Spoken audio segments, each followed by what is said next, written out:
Have you ever wondered why in the Bible, in the books of Joshua and 2 Samuel, there are mysterious references to a text known as the Book of Jasher? A book spoken of with respect by the ancient patriarchs, yet later left outside the official canon and gradually lost in the mist of history. Why was it considered banned?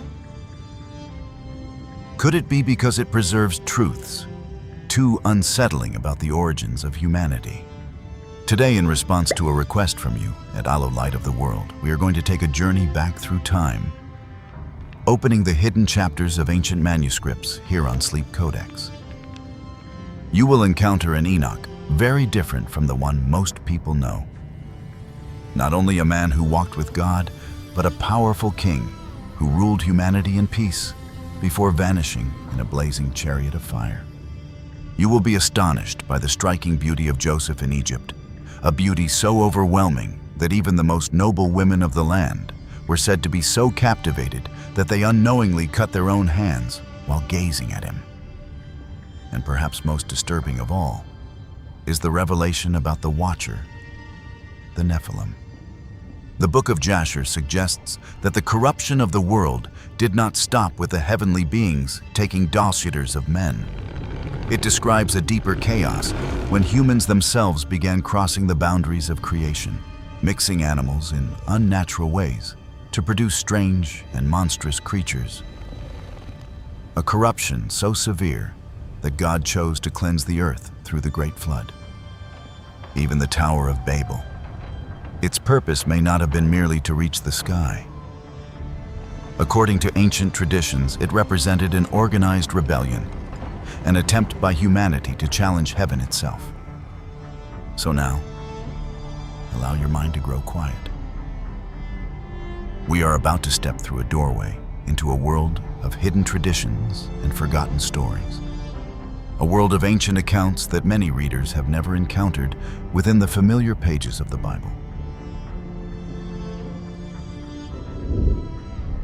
The mysterious origins and the hidden ban. Before we journey into the unsettling mysteries of the pre-flood world, there is one question we must pause and consider. What exactly is the Book of Jasher? And why would a text once mentioned within the Bible itself disappear from the Bible that people read today? The Book of Jasher, or Sefer HaYashar in Hebrew, is usually translated as the Book of the Upright. In ancient Jewish tradition, it is often described as a long chronicle recording the history of humanity, from the moment Adam first received the breath of life, continuing through later periods of Israel's history. No single author is credited with writing this book. Many scholars believe Jasher emerged from a long process of preserving memory across generations. In the ancient world, history was rarely written immediately. Instead, it was first carried through oral tradition, through battle songs, poetic tributes to the patriarchs, and sacred historical accounts. Over time, scholars and prophets are believed to have gathered these traditions and recorded them into a longer written narrative. Some Jewish traditions even suggest that the earliest records behind Jasher may trace back to the era of the patriarchs themselves. These accounts were believed to have been preserved within ancient religious centers, before gradually disappearing through the upheavals of history. Yet the most remarkable aspect of this book is not only its content. What surprises many readers even more is that the Bible itself acknowledges that a book called Jasher once existed. In Joshua chapter 10, verse 13, when describing the extraordinary moment during Joshua's battle, when the sun stood still in the sky, the text asks, "Is this not written in the book of Jasher?" Once again, in 2 Samuel chapter 1, verse 18, when King David teaches the lament for Saul and Jonathan, the text states that this song was also recorded in the book of Jasher. These references reveal an important truth. During the time of the prophets and the kings of Israel, a text known as the Book of Jasher was regarded as a trusted historical record. This also means the book must have existed at least as early as the 10th century before Christ, if not much earlier. And this leads to an unavoidable question. If the authors of the Bible themselves referred to the Book of Jasher, why does it not appear in the biblical canon today? The answer is not simple. For centuries, this question has remained a subject of debate among scholars. As early church councils gradually formed the list of books recognized as scripture, many other ancient writings were not included in the final canon. Some texts were lost over time. Others were considered secondary traditions. Still others were set aside because their contents were not seen as essential to the core teachings of the faith. The Book of Jasher appears to occupy a very unusual position. It was not entirely rejected, yet it was not preserved within the canon. And this is where the story becomes more complicated. Many modern readers say that Jasher was banned. Yet from an academic perspective, the situation is more complex. The absence of the book from the Bible likely reflects several factors. The complicated history of its manuscripts, questions about textual authenticity, and the differences between early Jewish traditions and the theological frameworks that were later standardized. Even so, what makes Jasher remarkable is the way it retells familiar biblical events with greater detail. Figures such as Noah, Abraham, Joseph, and Nimrod appear within broader historical settings, accompanied by additional stories preserved in ancient Jewish traditions. For this reason, many historians of religion do not view Jasher as simply a forbidden book. Instead, they see it as a window into a world of ancient traditions that once existed alongside the biblical texts. Yet, as soon as we begin exploring this book more deeply, another challenge appears. That challenge turns the entire subject of the Book of Jasher into what scholars often describe as a true academic labyrinth. Throughout history, there have been individuals who exploited public curiosity about lost scriptures by producing counterfeit texts. One well-known example occurred in 1751, when an English printer named Jacob Iliv published a book that he claimed was the genuine Book of Jasher. It was later proven to be entirely fabricated, and Iliv himself was convicted of fraud.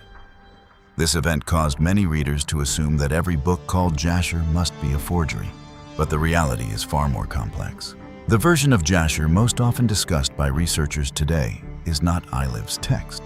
Instead, it is a Hebrew manuscript printed in Venice during the 16th century, later translated into English in 1840. Scholars generally recognize this work as a collection of ancient Jewish traditions belonging to the literary tradition known as Midrash, a body of writings that expands upon and interprets the stories found in the Bible.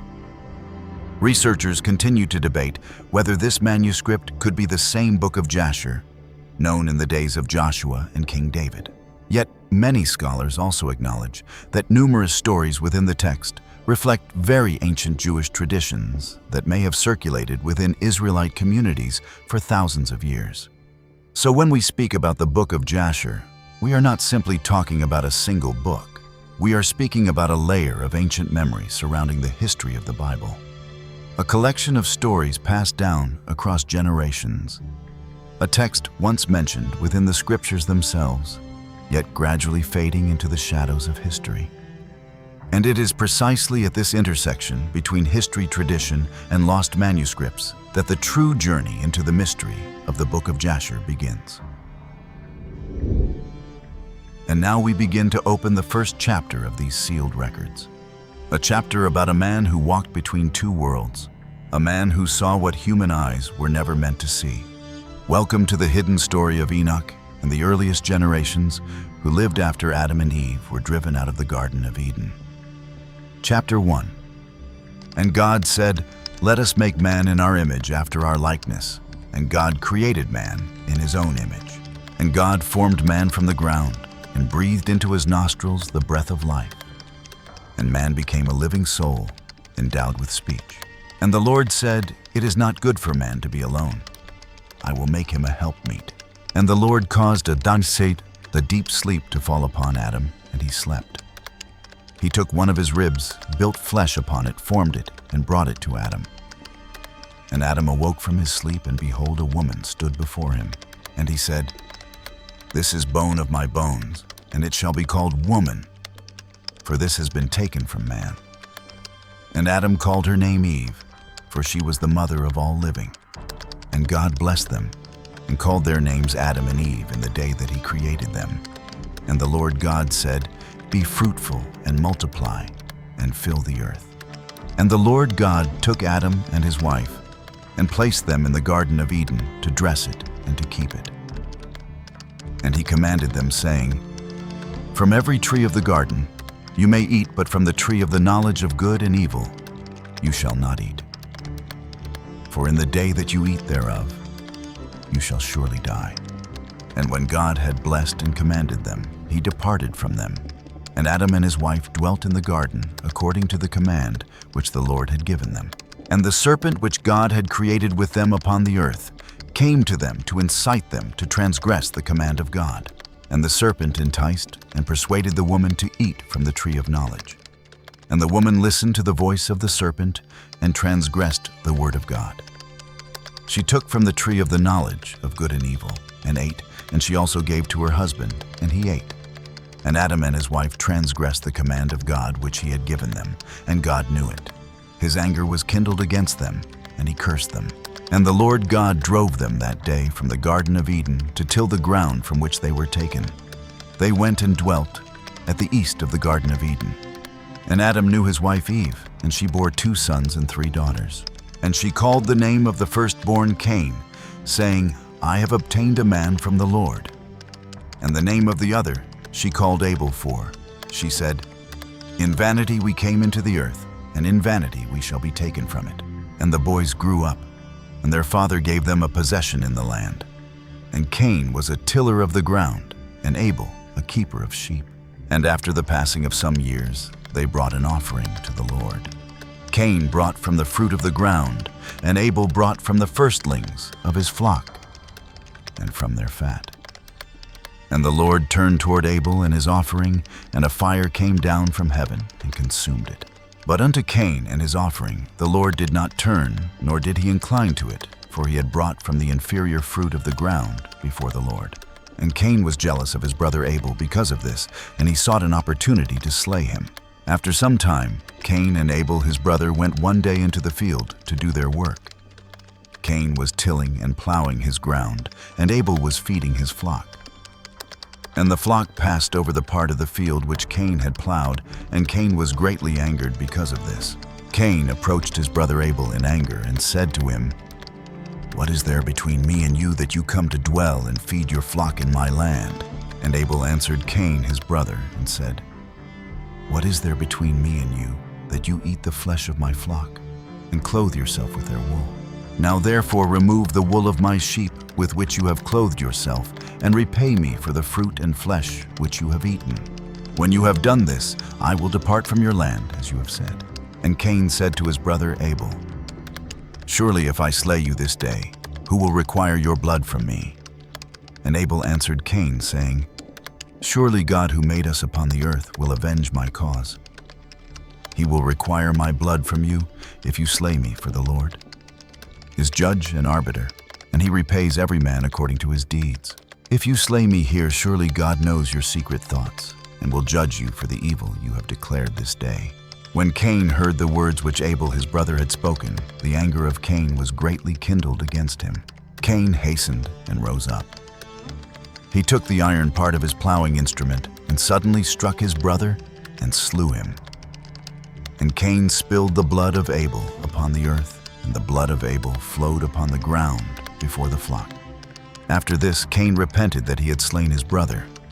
He was deeply grieved and wept over him, and his sorrow troubled him greatly.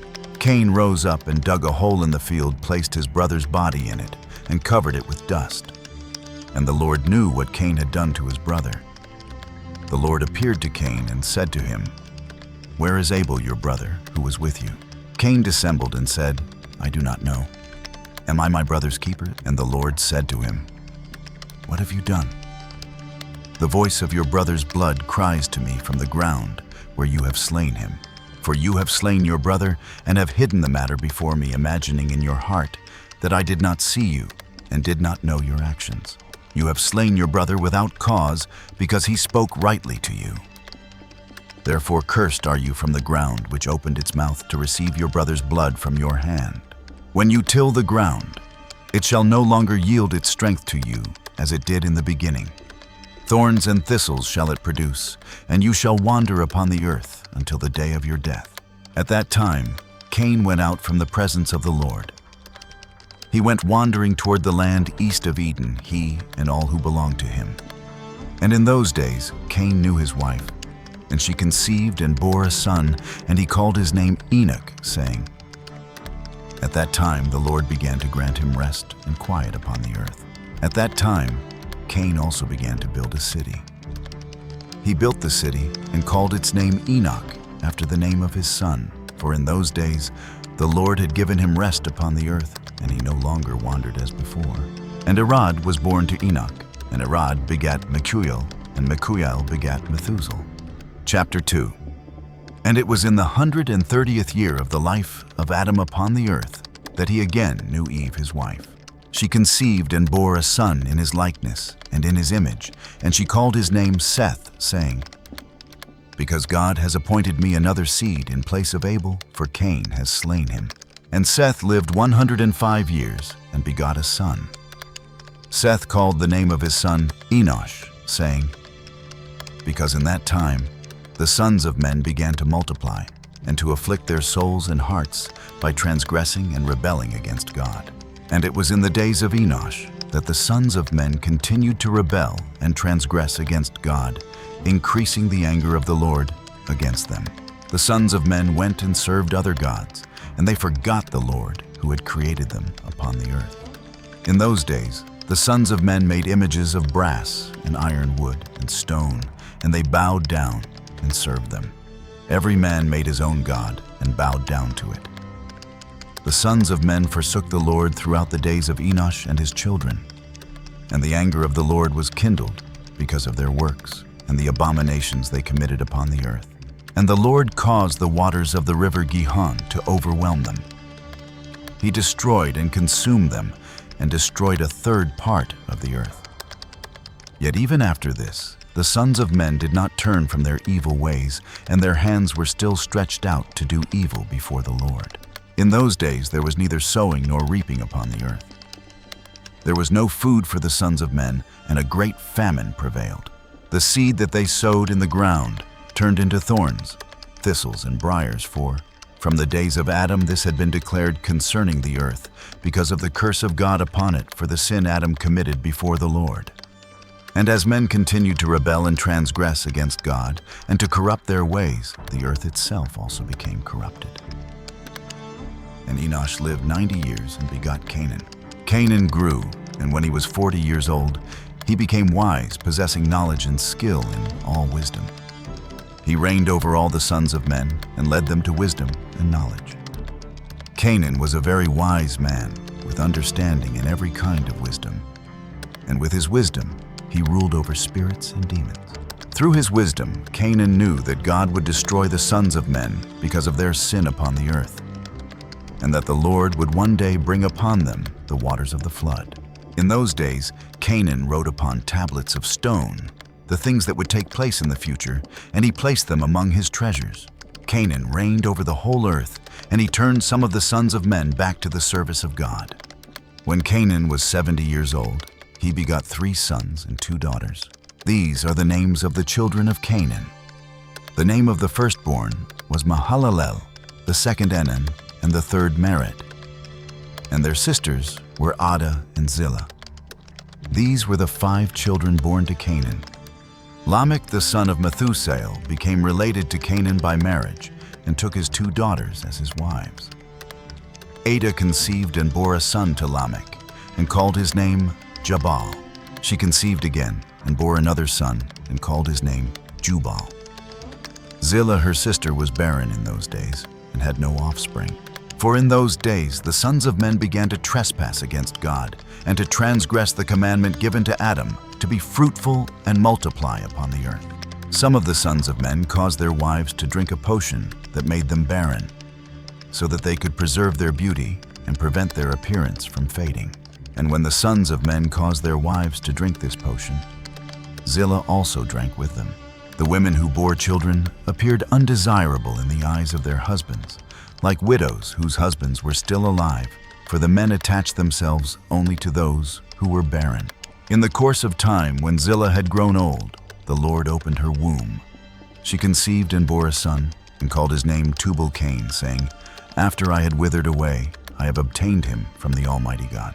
She conceived again, and bore a daughter, and called her name Naamah. For she said, "After I had withered away, I have obtained pleasure and delight." Lamech had become old and advanced in years, and his eyes were dim, so that he could not see. Tubal-Cain his son led him. One day Lamech went into the field with Tubal-Cain his son. As they walked in the field, Cain, the son of Adam, approached them. For Lamech was very old and could see little, and Tubal-Cain was still young. Tubal-Cain told his father to draw his bow, and Lamech shot an arrow that struck Cain from a distance and killed him, for he appeared to them to be an animal. The arrows entered Cain's body, even though he was far away, and he fell to the ground and died. Thus the Lord repaid Cain's evil, according to the wickedness he had done to his brother Abel, according to the word the Lord had spoken. When Cain had died, Lamech and Tubal-Cain went to see the animal they believed they had slain. And when they looked, they saw that it was Cain, their ancestor, lying dead upon the ground. Lamech was deeply grieved at what he had done. And clapping his hands together in distress, he accidentally struck his son and caused his death. The wives of Lamech heard what had happened and sought to kill him. From that day forward, the wives of Lamech hated him because he had slain both Cain and Tubal-Cain. They separated from him and would not listen to him. Lamech came to his wives and pleaded with them to listen to him about this matter. He said to his wives, Adah and Zillah, "Hear my voice, wives of Lamech, and attend to my words.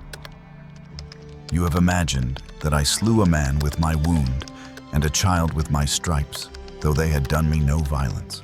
But know that I am old and gray-headed, and that my eyes are dim with age, and I did this unknowingly." His wives listened to him in this matter and returned to him after receiving counsel from their father Adam. Yet they bore him no more children from that time. Knowing that the anger of God was increasing in those days against the sons of men, and that he would destroy them with the waters of the flood because of their evil deeds. And Mahalalel the son of Canaan lived 65 years and begot Jared, and Jared lived 62 years and begot Enoch. Chapter 3. And Enoch lived 65 years and begot Methuselah. And Enoch walked with God after he begot Methuselah. He served the Lord and despised the evil ways of men. The soul of Enoch was devoted to the instruction of the Lord in knowledge and understanding. He wisely withdrew from the sons of men and remained hidden from them for many days. After many years had passed while he was serving the Lord and praying before him in his house, an angel of the Lord called to him from heaven, and he said, "Here I am." And the angel said, "Rise, go forth from your house, and from the place where you hide yourself, and appear to the sons of men, so that you may teach them the way in which they should walk, and the work they must accomplish, in order to enter into the ways of God." And Enoch rose according to the word of the Lord, and went forth from his house, from his dwelling, and from the chamber in which he had hidden himself. He went among the sons of men and taught them the ways of the Lord. At that time he gathered the sons of men together and made known to them the instruction of the Lord. And he caused it to be proclaimed in every place where the sons of men lived, saying, "Where is the man who desires to know the ways of the Lord and good works? Let him come to Enoch." Then all the sons of men gathered to him, and all who desired this came to Enoch. Enoch reigned over the sons of men according to the word of the Lord. They came and bowed before him and listened to his words. And the Spirit of God was upon Enoch, and he taught all the people the wisdom of God and his ways. The sons of men served the Lord throughout the days of Enoch, and they came to hear his wisdom. All the kings of the sons of men, both great and small, together with their princes and judges, came to Enoch when they heard of his wisdom. They bowed before him and asked him to reign over them, and he consented. In total, 130 kings and princes assembled, and they made Enoch king over them. They were all under his authority and command. And Enoch taught them wisdom, knowledge, and the ways of the Lord. He made peace among them, and peace was throughout the earth during the life of Enoch. Enoch reigned over the sons of men for 243 years. He practiced justice and righteousness with all his people, and led them in the ways of the Lord. These are the generations of Enoch, Methuselah, Elisha, and Elimelech, were his 3 sons, and their sisters were Melchah and Naamah. Methuselah lived 87 years and begot Lamech. In the 56th year of the life of Lamech, Adam died. He was 930 years old at his death. His two sons, together with Enoch and Methuselah, his son buried him with great honor, as at the burial of kings, in the cave which God had shown him. In that place, all the sons of men made great mourning and weeping for Adam, because of this mourning for the dead has become a custom among the sons of men to this day. Adam died because he ate from the tree of knowledge, he and his children after him, just as the Lord God had spoken. And in the year of Adam's death, which was the 243rd year of the reign of Enoch, Enoch resolved once again to separate himself from the sons of men and to hide himself as before in order to serve the Lord. Enoch did this, though he did not completely hide himself from them. He kept away from the sons of men for 3 days and then appeared to them for 1 day. During the 3 days that he remained in his chamber, he prayed to and praised the Lord his God, and on the day when he appeared before his people, he taught them the ways of the Lord and answered all that they asked him concerning God. He continued in this manner for many years. Later he hid himself for 6 days and appeared to his people on the 7th day. After that he appeared once each month, and then once each year, until all the kings, princes, and sons of men began searching for him and desired to see the face of Enoch again and to hear his words. Yet they could not, for all the sons of men feared Enoch greatly. A divine awe rested upon his face, and no one dared to look directly upon him, fearing they might be struck down and die. Then all the kings and princes decided to gather the sons of men together and go to Enoch, thinking that they might speak with him when he appeared among them. And they did so. And the day came when Enoch went forth, and they all assembled and came to him. And Enoch spoke to them the words of the Lord, and he taught them wisdom and knowledge. And they bowed down before him, and they said, "May the king live, may the king live." And in some time after, when the kings and princes and the sons of men were speaking to Enoch, and Enoch was teaching them the ways of God, behold, an angel of the Lord then called unto Enoch from heaven, and wished to bring him up to heaven, to make him reign there over the sons of God, as he had reigned over the sons of men upon earth. When at that time Enoch heard this, he went and assembled all the inhabitants of the earth, and taught them wisdom and knowledge, and gave them divine instructions. And he said to them, I have been required to ascend into heaven. I therefore do not know the day of my going. And now therefore I will teach you wisdom and knowledge, and will give you instruction before I leave you how to act upon earth, whereby you may live. And he did so. And he taught them wisdom and knowledge, and gave them instruction, and he reproved them. And he placed before them statutes and judgments to do upon earth. And he made peace amongst them, and he taught them everlasting life, and dwelt with them some time, teaching them all these things. And at that time the sons of men were with Enoch. And Enoch was speaking to them, and they lifted up their eyes, and the likeness of a great horse descended from heaven, and the horse paced in the air. And they told Enoch what they had seen. And Enoch said to them, On my account does this horse descend upon earth. The time is come when I must go from you, and I shall no more be seen by you. And the horse descended at that time, and stood before Enoch, and all the sons of men that were with Enoch saw him. And Enoch then again ordered a voice to be proclaimed, saying, Where is the man who delighteth to know the ways of the Lord his God? Let him come this day to Enoch, before he is taken from us. And all the sons of men assembled and came to Enoch that day, and all the kings of the earth with their princes and counselors remained with him that day. And Enoch then taught the sons of men wisdom and knowledge, and gave them divine instruction. And he bade them serve the Lord and walk in his ways all the days of their lives, and he continued to make peace amongst them. And it was after this that he rose up and rode upon the horse. And he went forth, and all the sons of men went after him, about 800,000 men. And they went with him 1 day's journey. And the second day he said to them, Return home to your tents. Why will you go? Perhaps you may die. And some of them went from him, and those that remained went with him 6 days' journey. And Enoch said to them every day, Return to your tents, lest you may die. But they were not willing to return, and they went with him. And on the 6th day, some of the men remained and clung to him.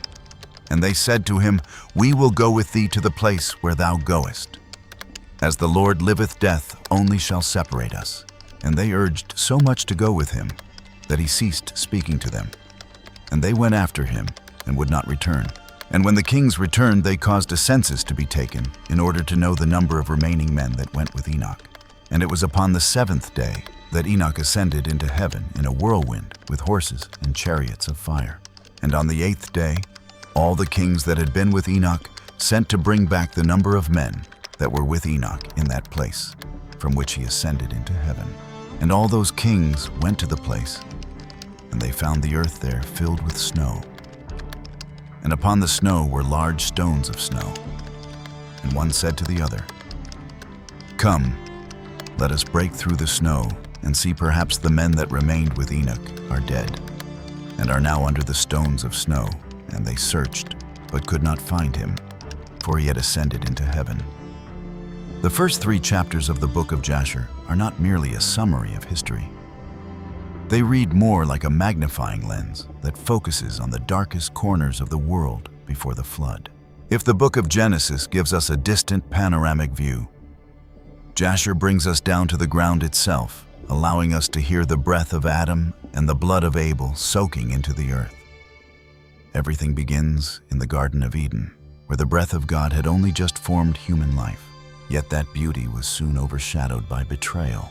The book of Jasher describes the horror experienced by Adam and Eve, not only in being driven out, but in the overwhelming emptiness they felt when the gates of paradise closed behind them forever. That sorrow quickly turned into brutality with the birth of Cain and Abel. Here Jasher fills one of the most mysterious gaps in early human history, the final conversation between the 2 brothers. It was not merely a moment of sudden anger.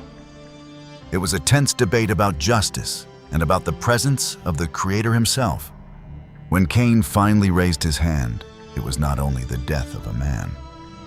It was the moment when darkness was officially granted passage into the human world.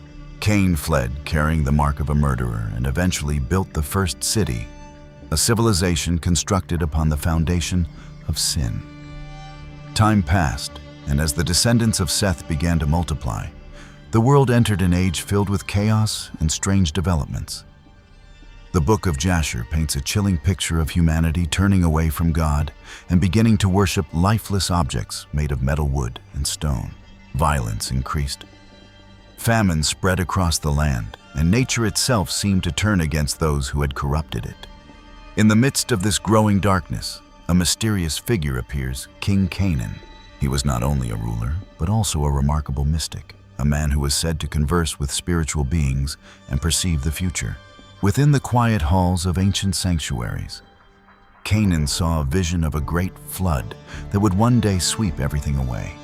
Desperate to preserve what he knew, he carved his prophecies into stone tablets, hoping that his knowledge would not be buried beneath the waters of the deep. Yet perhaps the strangest detail revealed by Jasher concerns the moral decay in human relationships. Men of that era, obsessed with physical beauty, forced their wives to drink bitter potions designed to prevent childbirth, turning women into living ornaments who could no longer fulfill the role of motherhood. That selfishness eventually led to a tragic accident. During a hunting expedition, Lamech unknowingly shot and killed his own ancestor Cain, mistaking him for a wild animal in the distance.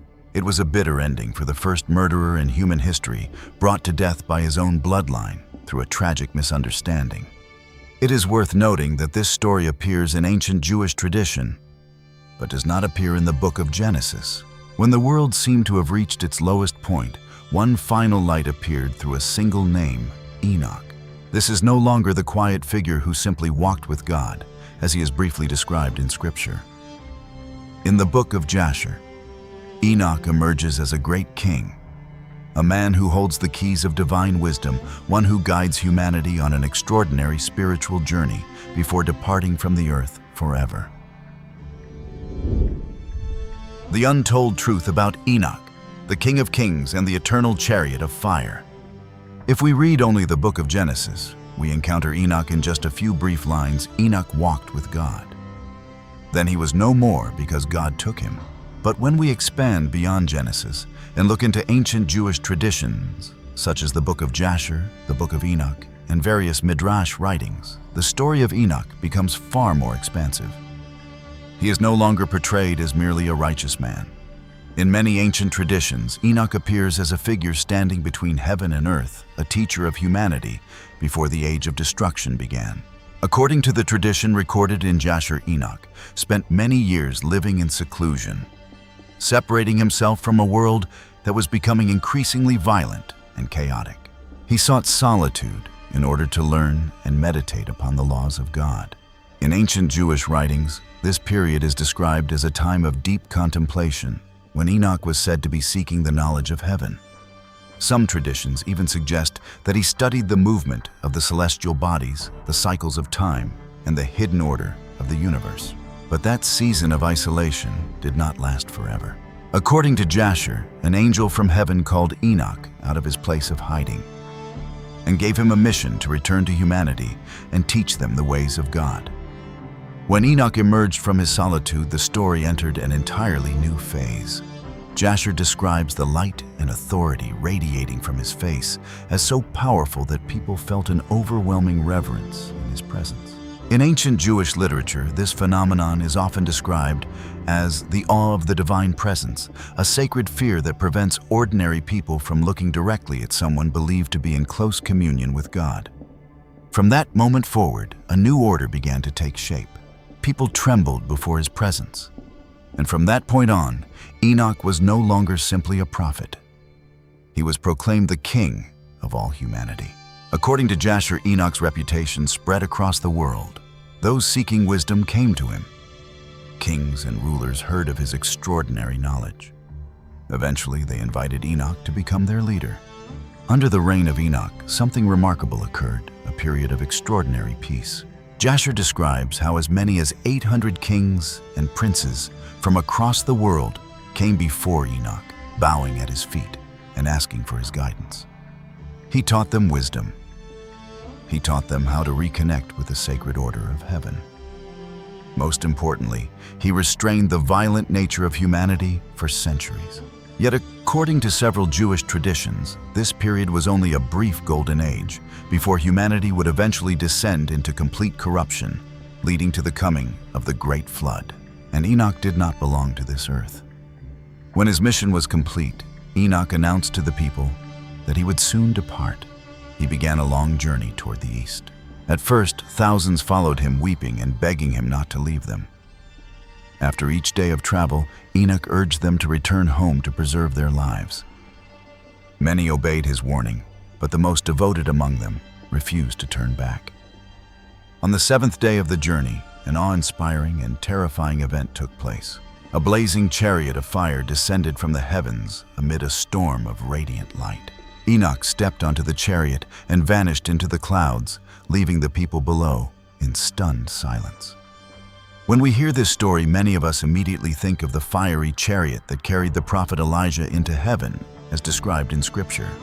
Others may even recall prophetic images of the Messiah returning upon blazing clouds. Across ancient texts, there appears to be a powerful connection linking these accounts of holy figures who were taken from the earth without experiencing the death of ordinary men. Yet there is a harsher truth revealed in the Book of Jasher, one that later religious traditions may have softened or omitted in order to preserve a more serene image of Enoch. While Elijah departed leaving hope and a mantle for his successor, the departure of Enoch in Jasher carries the tone of a judgment. Enoch was not merely chosen to ascend to heaven. He left because the world had become so corrupted that a righteous king could no longer remain among humanity. As long as Enoch walked the earth, his wisdom and righteousness held the world in a fragile balance. But when he disappeared from the world, the door to a new age opened. An age in which violence, chaos, and the forbidden knowledge of the Watchers would slowly lead humanity toward the greatest catastrophe in ancient history. The Great Flood that would sweep across the earth and wipe away an entire generation of mankind. Genetic chaos and the nightmare of the Nephilim. When the holy King Enoch was no longer there to guard the boundary between the two worlds. Darkness seemed to pour through the open gate. The Book of Jasher reveals a chilling picture that the Book of Genesis mentions only in a single brief line: the fall of beings from the heavenly realm. But prepare yourself, because what Jasher describes is far more disturbing than the simple statement that the sons of God took the daughters of men as wives. It represents a violation of the created order itself, a betrayal against every boundary the Creator had established for the world. The Book of Jasher portrays a society where morality had been torn apart. Human beings no longer looked at one another with compassion, but with desire and domination. They worshipped corrupt spiritual powers and surrendered themselves to violence, filling the atmosphere of the earth with a heavy spiritual corruption. One detail stands out in particular. The powerful rulers of the earth began teaching humanity a forbidden knowledge, the art of breeding and mixing different forms of life. People learned how to combine different animals, producing creatures that no longer belonged to the original order of nature. They crossbred beasts, birds, and other species to create strange hybrid creatures, forms that carried the chaotic mixture of different bloodlines. This deep corruption became, in a sense, a dark invitation sent out into the cosmos. From the highest heavens, the watchers, those appointed to observe the earth, looked down. But they did not look with compassion. They looked with a twisted desire. Driven by that desire, more than 200 angels, under the leadership of figures such as Semyaza and Azazel, broke the divine order. They abandoned their sacred nature, cast aside their heavenly glory, and descended into the corrupted world below. This was not merely a fall in status, it was a biological invasion. When the fallen angels united with the daughters of humanity, they shattered the barriers of creation itself, mixing corrupted divine essence with mortal flesh. The result of this unnatural union was the birth of the Nephilim, but they were not heroes. The Book of Jasher exposes a far darker reality. These beings were a distortion within creation itself, like a spreading genetic disease consuming the earth.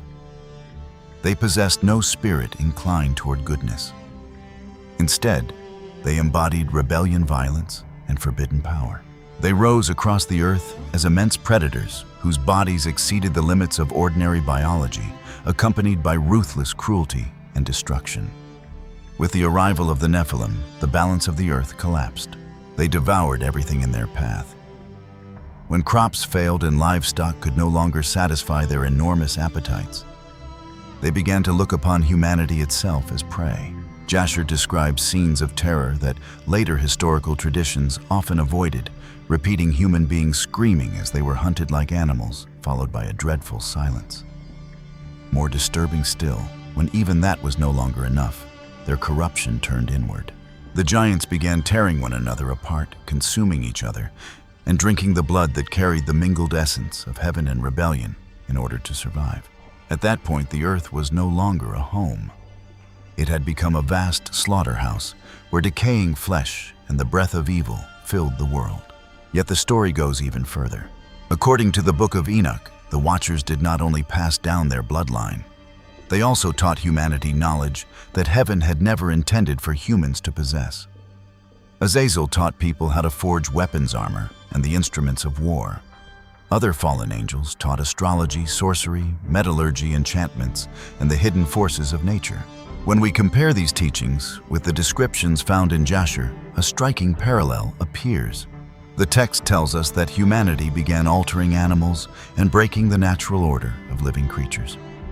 For many ancient interpreters, this suggested that the world before the flood had become an era of dangerous experimentation, where both moral and natural boundaries had been shattered. The result was a completely corrupted world. Ancient texts say that both humanity and the animal world had corrupted their way upon the earth. Violence spread everywhere. The order of nature collapsed. Hybrid creatures began appearing across the land. The earth itself had become something like a cursed laboratory, where every breath seemed to defy the will of the Creator.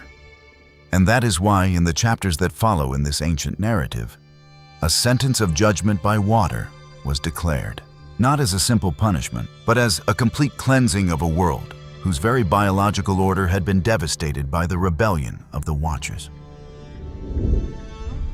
The final warning signs before the Great Flood. As the manuscript pages of the Book of Jasher move into chapters 4, 5, and 6, the atmosphere of history suddenly becomes strangely suffocating and heavy. What unfolds here is not merely a record of changing weather, but the documentation of a silent and deeply unsettling spiritual migration. The beginning of the end is marked by the passing of the final patriarchs of the line of Seth. Great names such as Canaan, Mahalalel, and Jared fall one after another. In the world portrayed by Jasher, their deaths are not simply the end of individual lives. They represent the withdrawal of the last rays of light that had been shielding the earth. When the final righteous men depart from the world, the moral shield of humanity collapses completely, leaving a naked and vulnerable earth beneath the judgment that is about to descend.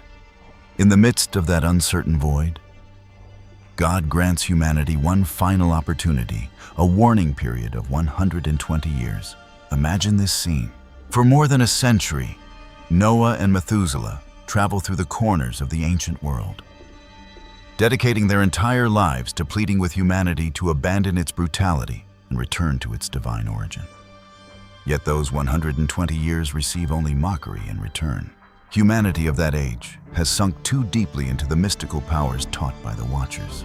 Many believe they have become almost divine themselves, convinced that no rising tide could ever threaten the throne of their corruption. Reading these passages today sends a chilling sensation down the spine when we look at the world of the 21st century. What the Book of Jasher describes about the pre-flood world appears with astonishing clarity within our own timeline. Human morality today seems to be spiraling into a decline with no visible boundary.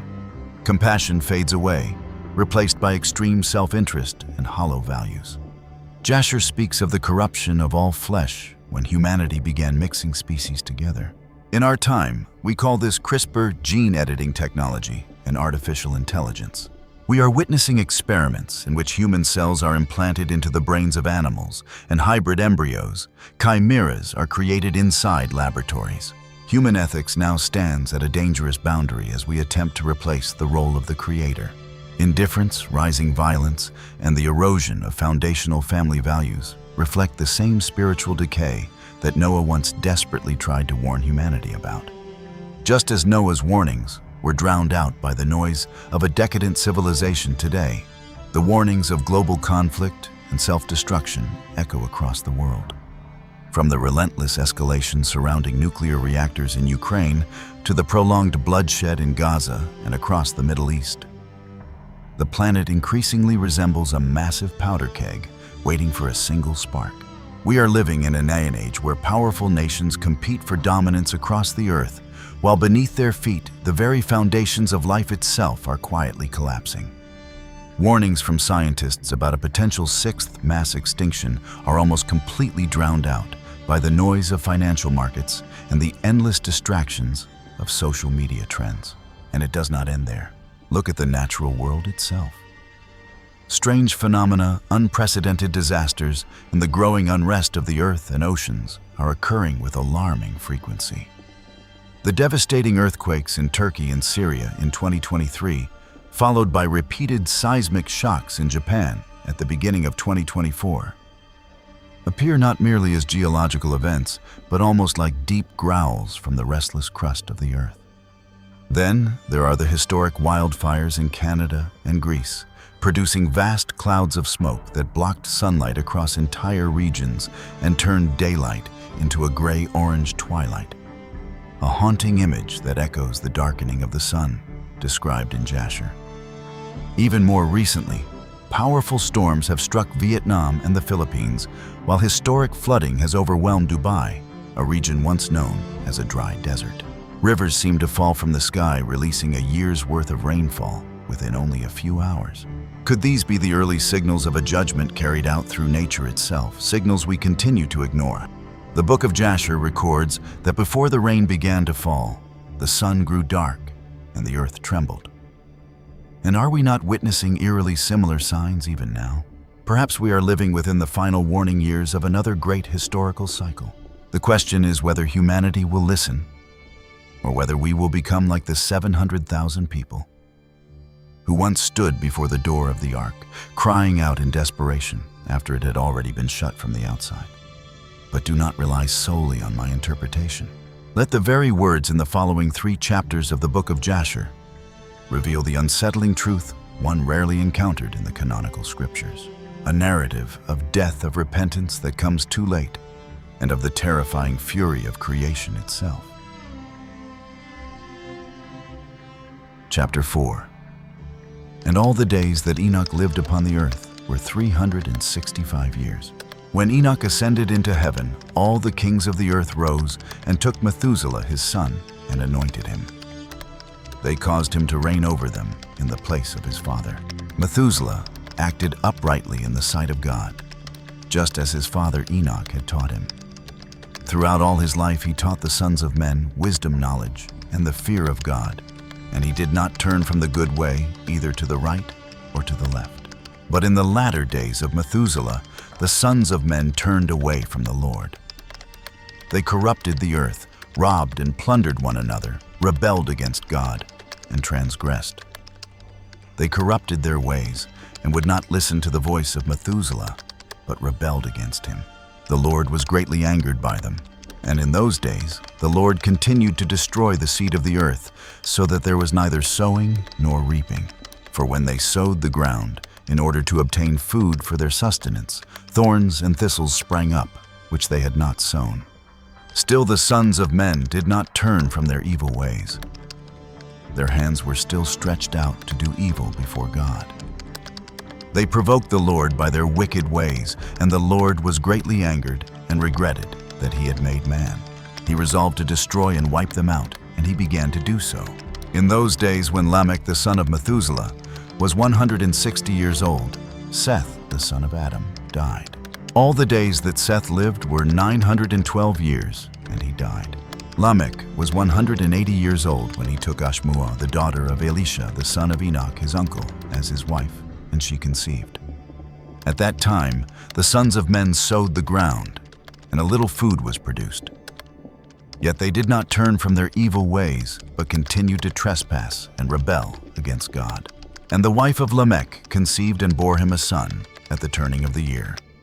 Methuselah called his name Noah, saying, "In his days the earth shall have rest and be free from corruption." Lamech his father called his name Menachem, saying, "This one will comfort us in our work and in the painful toil of our hands upon the earth, which God has cursed." The child grew and was weaned, and he walked in the ways of his father Methuselah, perfect and upright with God. Yet all the sons of men departed from the ways of the Lord in those days, as they multiplied upon the face of the earth with sons and daughters. They taught one another their evil practices and continued sinning against the Lord. Every man made for himself a god. They robbed and plundered one another, both neighbor and relative, and the earth became corrupted and filled with violence. Their judges and rulers went to the daughters of men and took wives for themselves, by force according to their desire. In those days, the sons of men also took the cattle of the earth, the beasts of the field, and the birds of the air, and they practiced the mixing of animals of one kind with another in order to provoke the Lord. God saw the entire earth, and it was corrupted, for all flesh had corrupted its way upon the earth, both man and animal. And the Lord said, "I will blot out the man whom I created from the face of the earth, from man to the birds of the air, together with the cattle and the beasts of the field, for I regret that I made them." And all those who walked in the ways of the Lord died in those days, before the Lord brought the evil upon man, which he had declared. This was from the Lord, so that they would not see the disaster that he had spoken of concerning the sons of men. But Noah found grace in the sight of the Lord, and the Lord chose him and his children, so that through them a seed might be raised upon the face of the whole earth. Chapter 5. And it was in the 84th year of the life of Noah that Enoch the son of Seth died. He was 905 years old at his death. And in the 179th year of the life of Noah, Canaan, the son of Enoch, died, and all the days of Canaan were 910 years, and he died. And in the 234th year of the life of Noah, Mahalalel, the son of Canaan, died, and the days of Mahalalel were 895 years, and he died. And Jared the son of Mahalalel died in those days, in the 336th year of the life of Noah. And all the days of Jared were 962 years, and he died. And all who followed the Lord died in those days before they saw the evil which God declared he would bring upon the earth. After many years had passed, in the 480th year of the life of Noah, when all those men who had followed the Lord had died from among the sons of men, and only Methuselah remained, God said to Noah and Methuselah, "Speak and proclaim to the sons of men, saying, Thus says the Lord, Return from your evil ways and abandon your works, and the Lord will relent from the evil he has declared to bring upon you, so that it will not come to pass. For thus says the Lord, Behold, I give you a period of 120 years. If you turn to me and abandon your evil ways, then I will also turn away from the destruction I spoke of. And it will not happen, says the Lord." And Noah and Methuselah spoke all the words of the Lord to the sons of men day after day, continually warning them. But the sons of men would not listen, nor would they incline their ears to their words, and they remained stubborn. And the Lord granted them a period of 120 years, saying that if they returned, he would relent from the destruction and would not destroy the earth. Noah, the son of Lamech, refrained from taking a wife in those days to bear children for. He said, "Surely God will soon destroy the earth, so why should I bring children into the world?" But Noah was a righteous man, perfect in his generation, and the Lord chose him to raise up seed from his lineage upon the face of the earth. And the Lord said to Noah, "Take for yourself a wife and have children, for I have seen that you are righteous before me in this generation. You shall raise up descendants, you and your children with you, in the midst of the earth." And Noah went and took a wife. He chose Naamah, the daughter of Enoch, and she was 580 years old.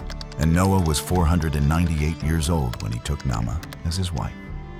Naamah conceived and bore a son, and he called his name Japheth, saying, "God has enlarged me in the earth." She conceived again and bore another son, and he called his name Shem, saying, "God has made me a remnant to raise up seed in the midst of the earth." And Noah was 502 years old when Naamah bore Shem. The boys grew up and walked in the ways of the Lord, in all that Methuselah and Noah their father had taught them. And Lamech the father of Noah died in those days. Yet verily, he did not go with all his heart in the ways of his father. And he died in the 195th year of the life of Noah. And all the days of Lamech were 770 years, and he died. And all the sons of men who knew the Lord died in that year before the Lord brought evil upon them. For the Lord willed them to die, so as not to behold the evil that God would bring upon their brothers and relatives, as he had so declared to do. In that time, the Lord said to Noah and Methuselah, "Stand forth and proclaim to the sons of men all the words that I spoke to you. In those days, peradventure they may turn from their evil ways, and I will then repent of the evil, and will not bring it." And Noah and Methuselah stood forth and said, in the ears of the sons of men, all that God had spoken concerning them. But the sons of men would not hearken, neither would they incline their ears to all their declarations. And it was after this that the Lord said to Noah, "The end of all flesh is come before me on account of their evil deeds, and behold, I will destroy the earth. And do thou take unto thee gopher wood, and go to a certain place, and make a large ark, and place it in that spot. And thus shalt thou make it: 300 cubits its length, 50 cubits broad, and 30 cubits high. And thou shalt make unto thee a door open at its side, and to a cubit thou shalt finish above, and cover it within and without with pitch. And behold, I will bring the flood of waters upon the earth, and all flesh be destroyed from under the heavens. All that is upon earth shall perish. And thou and thy household shall go and gather 2 couple of all living things, male and female, and shall bring them to the ark, to raise up seed from them upon earth. And gather unto thee all food that is eaten by all the animals, that there may be food for thee and for them. And thou shalt choose for thy sons 3 maidens from the daughters of men, and they shall be wives to thy sons. And Noah rose up, and he made the ark in the place where God had commanded him, and Noah did as God had ordered him. In his 595th year, Noah commenced to make the ark, and he made the ark in 5 years, as the Lord had commanded. Then Noah took the 3 daughters of Eliakim, son of Methuselah, for wives for his sons, as the Lord had commanded Noah. And it was at that time Methuselah, the son of Enoch, died 960 years old was he at his death. Chapter 6. At that time, after the death of Methuselah, the Lord said to Noah, "Go with your household into the ark. Behold, I will gather to you all the animals of the earth, the beasts of the field, and the birds of the air, and they shall come and surround the ark. You shall sit by the doors of the ark, and all the beasts, animals, and birds will assemble and place themselves before you. Those that crouch before you, you shall take and deliver into the hands of your sons, and they shall bring them into the ark. But all that remain standing before you, you shall leave upon the earth." The Lord brought this about the next day, and animals, beasts, and birds came in great multitudes and surrounded the ark. Noah went and sat by the door of the ark, and every creature that crouched before him he brought into the ark, while those that remained standing he left upon the earth. A lioness came with her 2 cubs, 1 male and 1 female, and the 3 crouched before Noah. The 2 cubs rose against the lioness, struck her, and drove her away from her place. She fled and went to stand among the lions, while the cubs returned and crouched upon the earth before Noah. And the lioness ran away and stood in the place of the lions.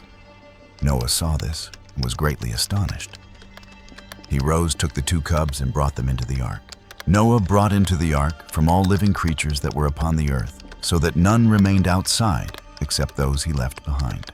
They came to Noah 2 by 2 into the ark.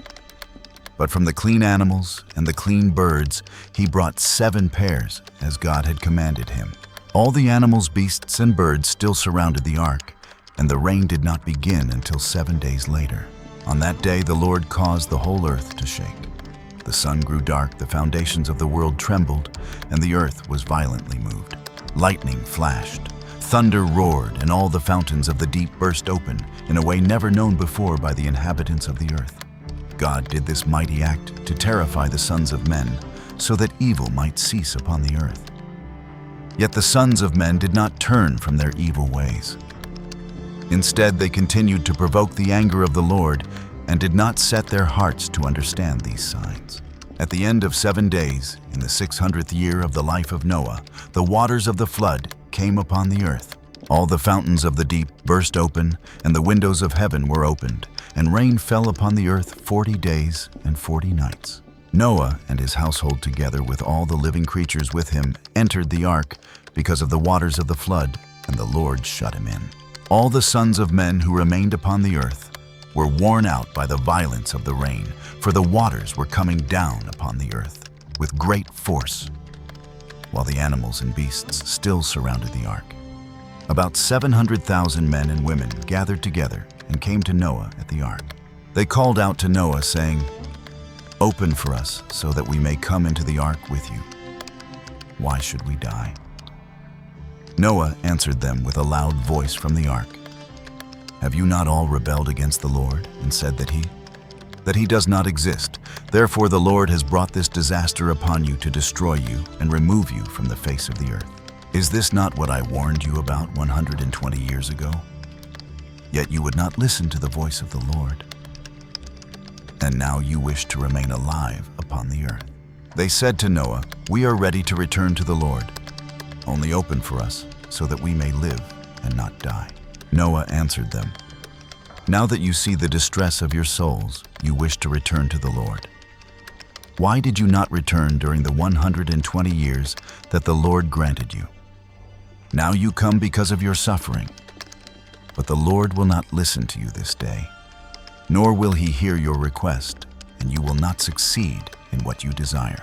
The sons of men then approached the ark to break it open and enter because of the rain, for they could not endure the storm upon them. The Lord sent all the beasts and animals that stood around the ark, and the animals overpowered them and drove them away from that place. Every man went his own way, and they scattered again over the face of the earth. The rain continued to fall upon the earth for 40 days and 40 nights, and the waters prevailed greatly. Every living thing upon the earth or in the waters died, men, animals, beasts, creeping things, and birds of the air. Only Noah and those with him in the ark remained alive. The waters increased greatly upon the earth and lifted up the ark so that it rose from the ground. The ark floated upon the surface of the waters and was tossed about so violently that all the living creatures within were churned about like stew in a boiling pot. Great fear seized all the living creatures in the ark, and the ark seemed as though it might break apart. All the living creatures were terrified. The lions roared, the oxen bellowed, the wolves howled, and every creature lamented in its own voice, so that the sound carried far away. Noah and his sons cried and wept in their distress, greatly afraid that they had come to the very gates of death. Noah prayed to the Lord and cried out, "O Lord, help us, for we have no strength to endure this disaster that surrounds us. The waves of the waters have surrounded us, violent torrents have terrified us, and the snares of death have come before us. Answer us, O Lord. Turn your face toward us and be gracious to us. Redeem us and deliver us." The Lord heard the voice of Noah and remembered him. A wind passed over the earth, the waters grew calm, and the ark came to rest. The fountains of the deep and the windows of heaven were closed, and the rain from heaven was restrained. The waters gradually decreased, and the ark rested upon the mountains of Ararat. Noah opened the windows of the ark and again called to the Lord, saying, "O Lord, who formed the earth and the heavens and all that is in them, bring our souls out of this confinement, from this prison in which you have placed us, for I am weary from my sighing." The Lord heard the voice of Noah and said to him, "When a full year has passed, then you shall go out." When the year was completed, and Noah had dwelt in the ark for a full year, the waters had dried from the earth, and Noah removed the covering of the ark. On the 27th day of the second month, the earth was dry. Yet Noah, his sons, and those with him did not leave the ark until the Lord told them to do so. When the day came, and the Lord commanded them to go out, they all came out of the ark. Each living creature went its own way and returned to its place. Noah and his sons dwelt in the land that God had appointed for them, and they served the Lord all their days. The Lord blessed Noah and his sons when they came out of the ark and said to them, "Be fruitful and fill the earth. Grow strong, increase abundantly, and multiply throughout the earth." It becomes clear that after understanding the corruption of humanity described in chapters 4 and 5, we are forced to confront an even more disturbing reality in chapter 6. At this point, the decay no longer belongs only to mankind. It has seeped deep into the very marrow of the animal kingdom itself. Standing at the threshold of salvation, Noah is no longer simply a caretaker of creatures. In many ways, he appears as a guardian of the final seeds of goodness destined for the new world that will rise after the great flood. The mystery of biological selection at the gate of the ark. Amid a world spiraling into reckless experiments of hybridization and the corruption of flesh, Noah appears as a solitary and deeply troubled figure. There is a detail that many overlooked. Noah once firmly refused to marry. He could not bear the thought of bringing children into a world that stood on the brink of divine judgment. To Noah, giving life to a child in a world destined for destruction felt like an act of cruelty. Yet a call from eternity changed the course of his destiny. God declared that precisely because of Noah's righteousness, he must preserve a pure lineage to ensure the survival of humanity. The union between Noah and Naamah, whom the Book of Jasher identifies as the daughter of Enoch, was not merely a marriage of affection. It became, in essence, a mission to preserve an uncorrupted human line. Their lineage was believed to carry a form of purity untouched by the influence attributed to the Watchers, allowing life to begin again after the earth was swept clean. For 5 relentless years, the sound of hammers striking the cedar wood of the ark echoed across the land like the final heartbeat of an age. With its immense dimensions, 300 cubits long, 50 cubits wide, and 30 cubits high, The ark was no longer a vague legend. It stood like a biological fortress rising above the ridicule of the crowds. And when the final nail was driven into place, the sky itself seemed to darken beneath the shadow of coming judgment. In the book of Genesis, the account simply tells us that animals entered the ark in pairs. Yet the book of Jasher reveals a far more haunting scene, one rarely described in canonical scripture. Without human guidance, thousands of creatures from forests, plains, and hidden caves began moving toward the ark as though drawn by an unseen signal. A harsh and mysterious form of selection began at the very entrance of the vessel that would preserve life. Before Noah, an unsettling moment unfolded.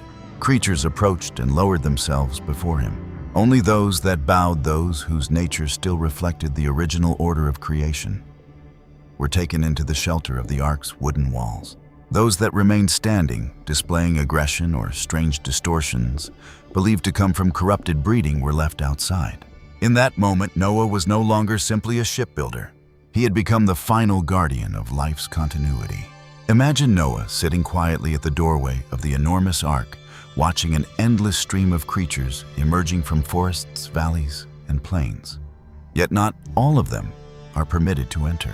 According to the text, each creature must perform a decisive action. They approach Noah and bow before him. Those that lower themselves in submission are taken into the ark. Those that remain standing proud or unwilling to bow are left outside to face the coming destruction. This strange detail raises a haunting question. Why was such a distinction made? Perhaps the act of bowing was not merely a gesture of obedience, but a form of recognition, a natural sign that these creatures still carried the original order of creation within them. If we recall the genetic chaos attributed to the influence of the Watchers, the world of that era may have been filled with distorted life forms and unnatural hybrids born from forbidden mixtures of species. In that context, the creatures that bowed could represent those whose nature had not been altered, those whose essence remained aligned with the original design of creation. In this sense, Noah was not simply saving animals. He was preserving the final living representatives of a natural order that had nearly vanished. The moral collapse of nature during this era is illustrated by one particularly shocking moment recorded in Jasher. The text recounts that at the very entrance of the ark, 2 lion cubs suddenly turned against their own mother and killed her before entering the protection of Noah. The image is deeply unsettling. It shatters the most fundamental instincts of maternal bond and survival. It suggests that corruption had spread far beyond humanity and had begun to distort the behavior of the animal world itself. Nature at that time appears almost like a battlefield where the harmony of life had broken apart. Instincts that once protected life had been twisted, and compassion had been replaced by senseless violence. The moment those 2 lion cubs stepped across the body of their own mother to enter the ark becomes a powerful symbol of the closing of a terrifying age. The ark was not merely carrying pairs of creatures to repopulate the earth. It was carrying the final survivors from a planet that had become a corrupted experiment. Outside its doors, beneath the rain that had begun to fall, an entire world of distorted life cried out as it collapsed into extinction, making way for a new beginning. One that would be purer, yet forever haunted by the memory of what had been lost. The mystery of the 700,000 who surrounded the ark. When the massive cedar door of the ark slowly closed, the world outside was left to face the consequences of its own destiny. The book of Genesis briefly records that God shut the door of the ark, but the book of Jasher describes a far more chaotic and terrifying scene. A massive uprising of nearly 1 million people standing at the fragile boundary between life and death. Imagine a vast sea of humanity, approximately 700,000 men and women, including many of the powerful figures of that age, gathered around the ark. When the first drops of rain struck their skin heavy and forceful like falling stones, the laughter and mockery that once filled the air suddenly vanished. In their place rose a wave of collective panic. The water did not fall only from the sky. The ground beneath their feet began to crack open, releasing dark torrents of water from the deep abyss below. In the depths of desperation, the crowd no longer pleaded with tears. They attacked. Hundreds of thousands rushed toward the ark, striking its massive wooden walls with axes, stones, and even their bare hands in a desperate attempt to break through the thick cedar structure. Their screams rose louder than the thunder itself. "Open the door. We will return to the path of righteousness." But from within the ark, there was only silence. Noah was not without compassion. Yet the door had already been sealed by a power far beyond the authority of any human hand. Then another grim reality emerged, one that few sacred texts dare to describe. God did not rely on water alone to carry out the purification of the earth. He used the most primal forces of nature itself, to protect the ark. From the driving rain and the shadows of the forests, the wild beasts that had not been chosen to enter the ark began to appear. Lions, bears, leopards, and other powerful creatures stirred by the chaos of the moment turned upon the crowd surrounding the ark. A horrifying scene unfolded. Lightning tore across the sky. Rain poured down like a collapsing waterfall. Wild beasts attacked those trying to climb the sides of the ark. The blood of hundreds of thousands of people mixed with the rising floodwaters. Inside the ark, Noah could hear the scratching of claws against the wooden walls and the fading cries of a civilization slowly sinking into oblivion. At that moment, mercy had reached its limit and justice took its place. Hearing this account, many people naturally ask a difficult question. If God is loving and compassionate, why would he allow so many people to perish in the waters? Why did those who cried out to him receive no rescue? The answer lies in the number mentioned earlier, 120 years. For 120 years, God did not simply instruct Noah to build a wooden vessel to preserve the seeds of future life. Each strike of the hammer, each beam of cedar stood as a living warning placed in the heart of a decaying civilization. For 120 years, God spoke not only through Noah, but also through Methuselah, Noah's revered grandfather. Methuselah spent the final years of his life traveling across the lands, visiting towns and households, warning that judgment was approaching and urging people to turn back while there was still time. For 120 years, the warning came not only through human voices, but also through the disturbances of nature itself. Subtle tremors shook the ground as reminders that the earth itself was becoming unstable. Strange signs appeared in the heavens. Changes in the light of the sun suggested that the balance of the world was beginning to shift. Even the restless movements of animals seemed to foreshadow an approaching catastrophe. And yet, what was humanity's response to those 120 years of patience? Mocking laughter that echoed louder than the sound of Noah's hammer. Cold indifference toward the tears of Methuselah. Arrogance that dismissed every strange sign of nature as meaningless coincidence. Humanity spent 120 years accumulating corruption, only to be given a few brief moments to regret it. When the waters from the deep burst forth, they realized that God had not been cruel. They themselves had been cruel toward their own souls. 120 years of opportunity slipped away like grains of sand. Now the price to be paid was eternal silence beneath the cold weight of the waters. Mercy had fulfilled its purpose. Justice now carried out the sentence that humanity had signed with its own actions over the course of more than a century. And when the first drops of rain finally fell, regret began to appear. But it was regret that came too late.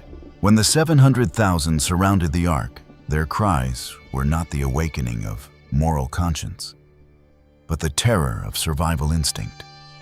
They did not grieve for the evil they had done. They grieved because they were about to die. There is a harsh boundary written into the fabric of the universe. Compassion may forgive, but justice cannot allow corruption to endure forever. Divine justice does not destroy humanity on its own. It is the seeds of corruption that humanity sows over centuries that eventually grow into the storm that consumes them. Every unnatural creature that should never have existed. Every act of senseless violence, every mocking laugh directed toward the sacred. All of it finally returned with the weight of the rising waters. The moment the door of the ark closed was not an act of cruelty by Noah. It was the moment when the time of grace had reached its end. It stands as one of the most sobering moments in human history, when mercy was forced to step aside so that purification could begin. The cries of hundreds of thousands were eventually swallowed by the roar of the rising ocean, leaving behind a haunting silence. A silence that echoes across generations with a solemn warning.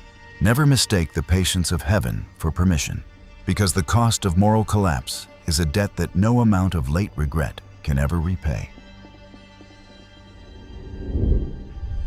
40 days of death and the rainbow above Ararat.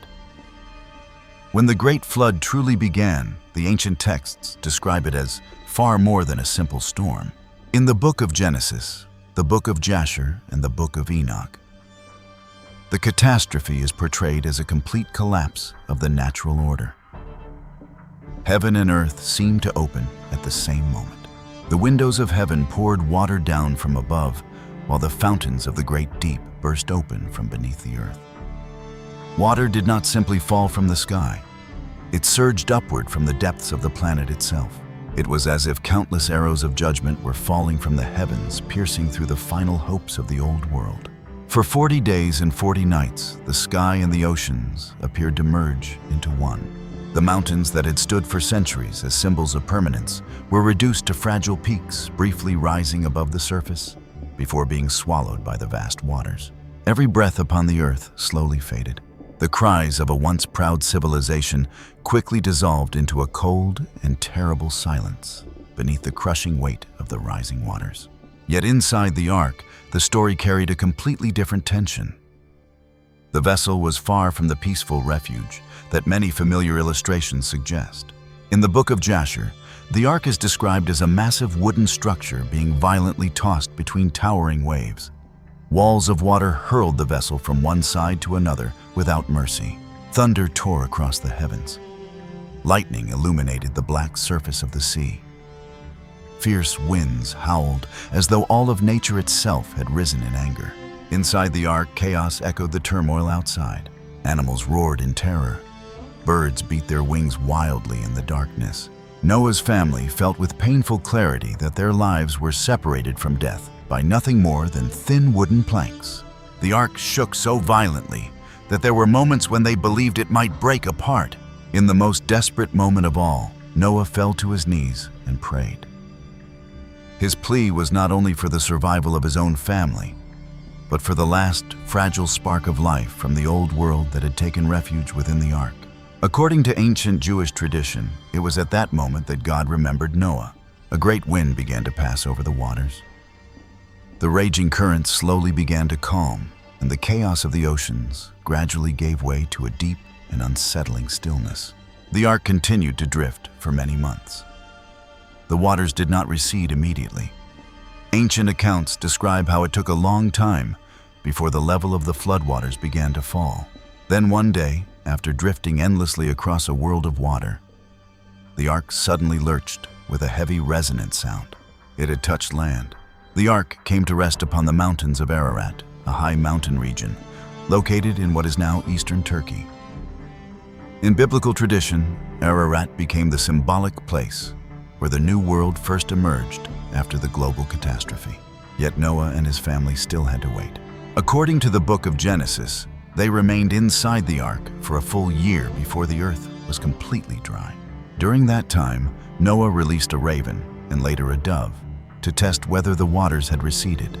When the dove finally returned, carrying an olive leaf in its beak, it became the first sign that life had begun to return to the earth. When the door of the ark finally opened, Noah saw a world completely transformed. There were no cities. No traces of the old civilization remained. Only a silent landscape covered with mud and salt, where nature itself seemed to be beginning again from nothing. The first thing Noah did when he stepped onto the ground was not to build shelter or search for food. He built an altar and offered a sacrifice of thanksgiving to God. Smoke from the offering rose into the sky above a world that had just survived unimaginable destruction. And then a new sign appeared in the heavens. A radiant rainbow stretched across the sky.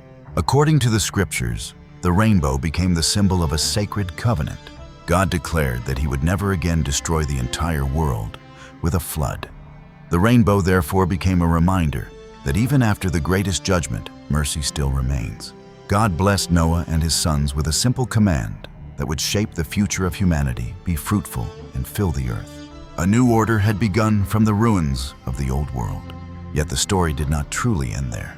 When Noah descended from Mount Ararat, he could not know that within the blood of the survivors and within the memory and nature of humanity itself, the traces of the old world still remained. The seeds of weakness, ambition, and moral failure still lived quietly within the human heart. The great flood had cleansed the earth, but the struggle within humanity had only just begun. And even now, a shadow from the past is preparing to rise again under a new name. Nimrod, the first tyrant, and the beginning of a kingdom that carries the hidden code of God. Do not look away, because the truth has only just begun to unfold. In the chapters that follow, we will step into the mysterious life of humanity after the great flood. Chapter 7. And these are the names of the sons of Noah, Japheth, Ham, and Shem. And children were born to them after the flood, for they had taken wives before the flood. These are the sons of Japheth, Gomer, Magog, Madai, Javan, Tubal, Meshech, and Tiras, 7 sons. And the sons of Gomer were Ashkenaz, Rephath, and Tegerma. And the sons of Magog were Elichaneph and Lubal. And the children of Madai were Akan, Zelo, Chazoni, and Lot. And the sons of Javan were Elisha, Tarshish, Chittim, and Dudonim. And the sons of Tubal were Arifi, Kesed, and Tari. And the sons of Meshech were Dedan, Zaron, and Shabashni. And the sons of Tiras were Beneb, Gera, Lupirion, and Gilak. These are the sons of Japheth, according to their families, and their number in those days was about 460 men. And these are the sons of Ham, Cush, Mitzrayim, Phut, and Canaan, 4 sons. And the sons of Cush were Seba, Havilah, Sabta, Rama, and Sateka. And the sons of Rama were Sheba and Dedan. And the sons of Mitzrayim were Lud, Anom, Pathros, Chasloth, and Chaptor. And the sons of Phut were Gebul, Hadan, Bena, and Adan. And the sons of Canaan were Zidon, Heth, Amori, Girgashi, Kiviarki, Seni, Arodi, Zimodi, and Chamothi. These are the sons of Ham, according to their families, and their number in those days was about 730 men. And these are the sons of Shemelam, Asher, Arpachshad, Lud, and Aram, 5 sons. And the sons of Elam were Shushan, Machul, and Harmon. And the sons of Asher were Miris and Mokil. And the sons of Arpachshad were Shelach, Anar, and Ashkol. And the sons of Lud were Pethor and Bezion.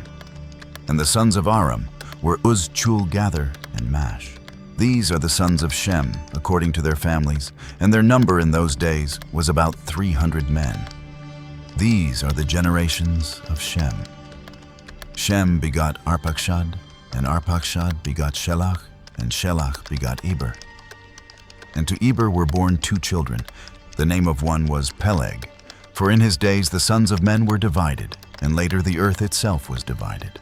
And the name of the second was Yoktan, meaning that in his days the lives of the sons of men were diminished and shortened. These are the sons of Yoktan, Almadad, Shelaf, Chazarmoveth, Yerach, Haduram, Ozel, Dikla, Obal, Abimel, Sheba, Ophir, Havilah, and Jobab. All these are the sons of Yoktan. And Peleg his brother begot Yen, and Yen begot Serug, and Serug begot Nahor, and Nahor begot Terah.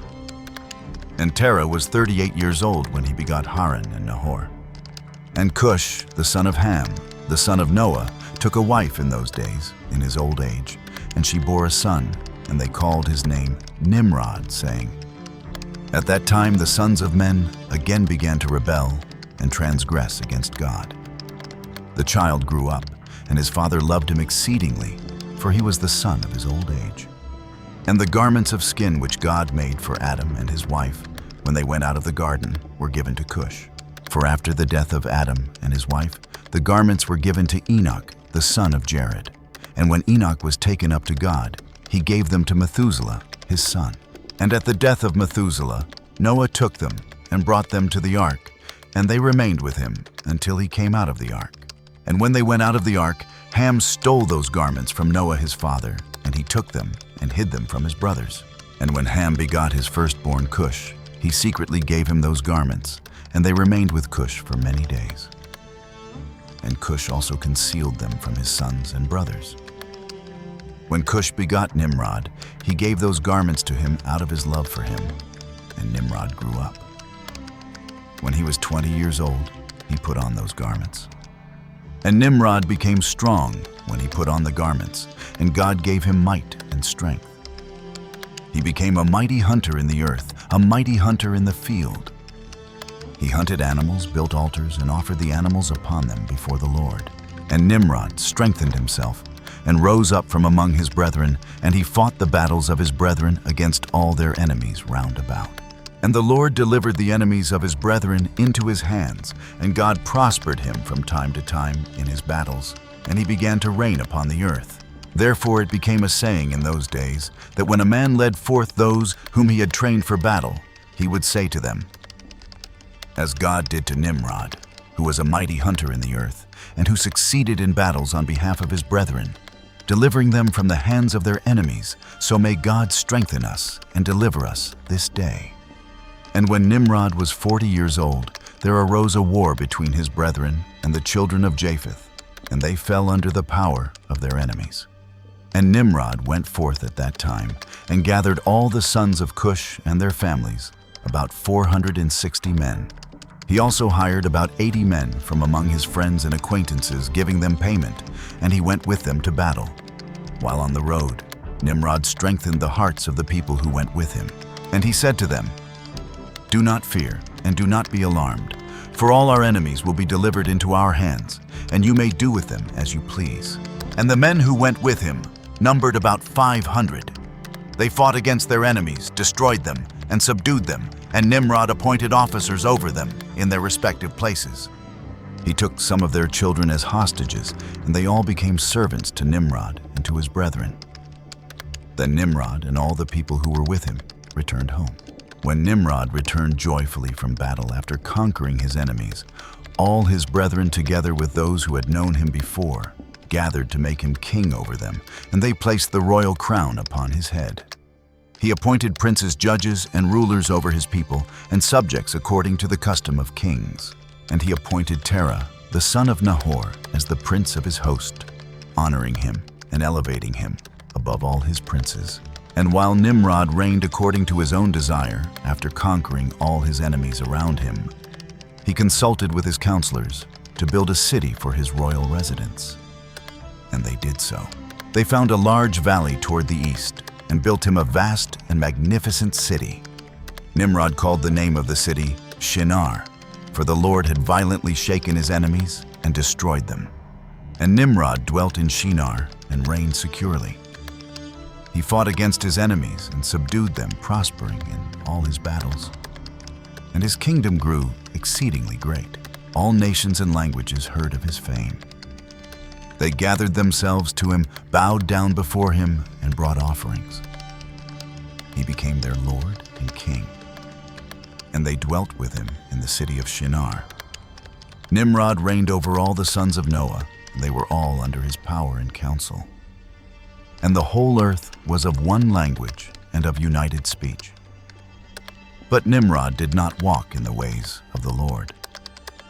He was more wicked than all the men who had lived before him from the days of the flood until that time.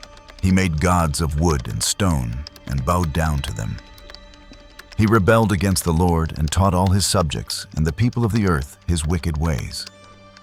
Mardon, his son, was even more wicked than his father. And everyone who heard of the deeds of Mardon, the son of Nimrod, would say, "From the wicked comes wickedness."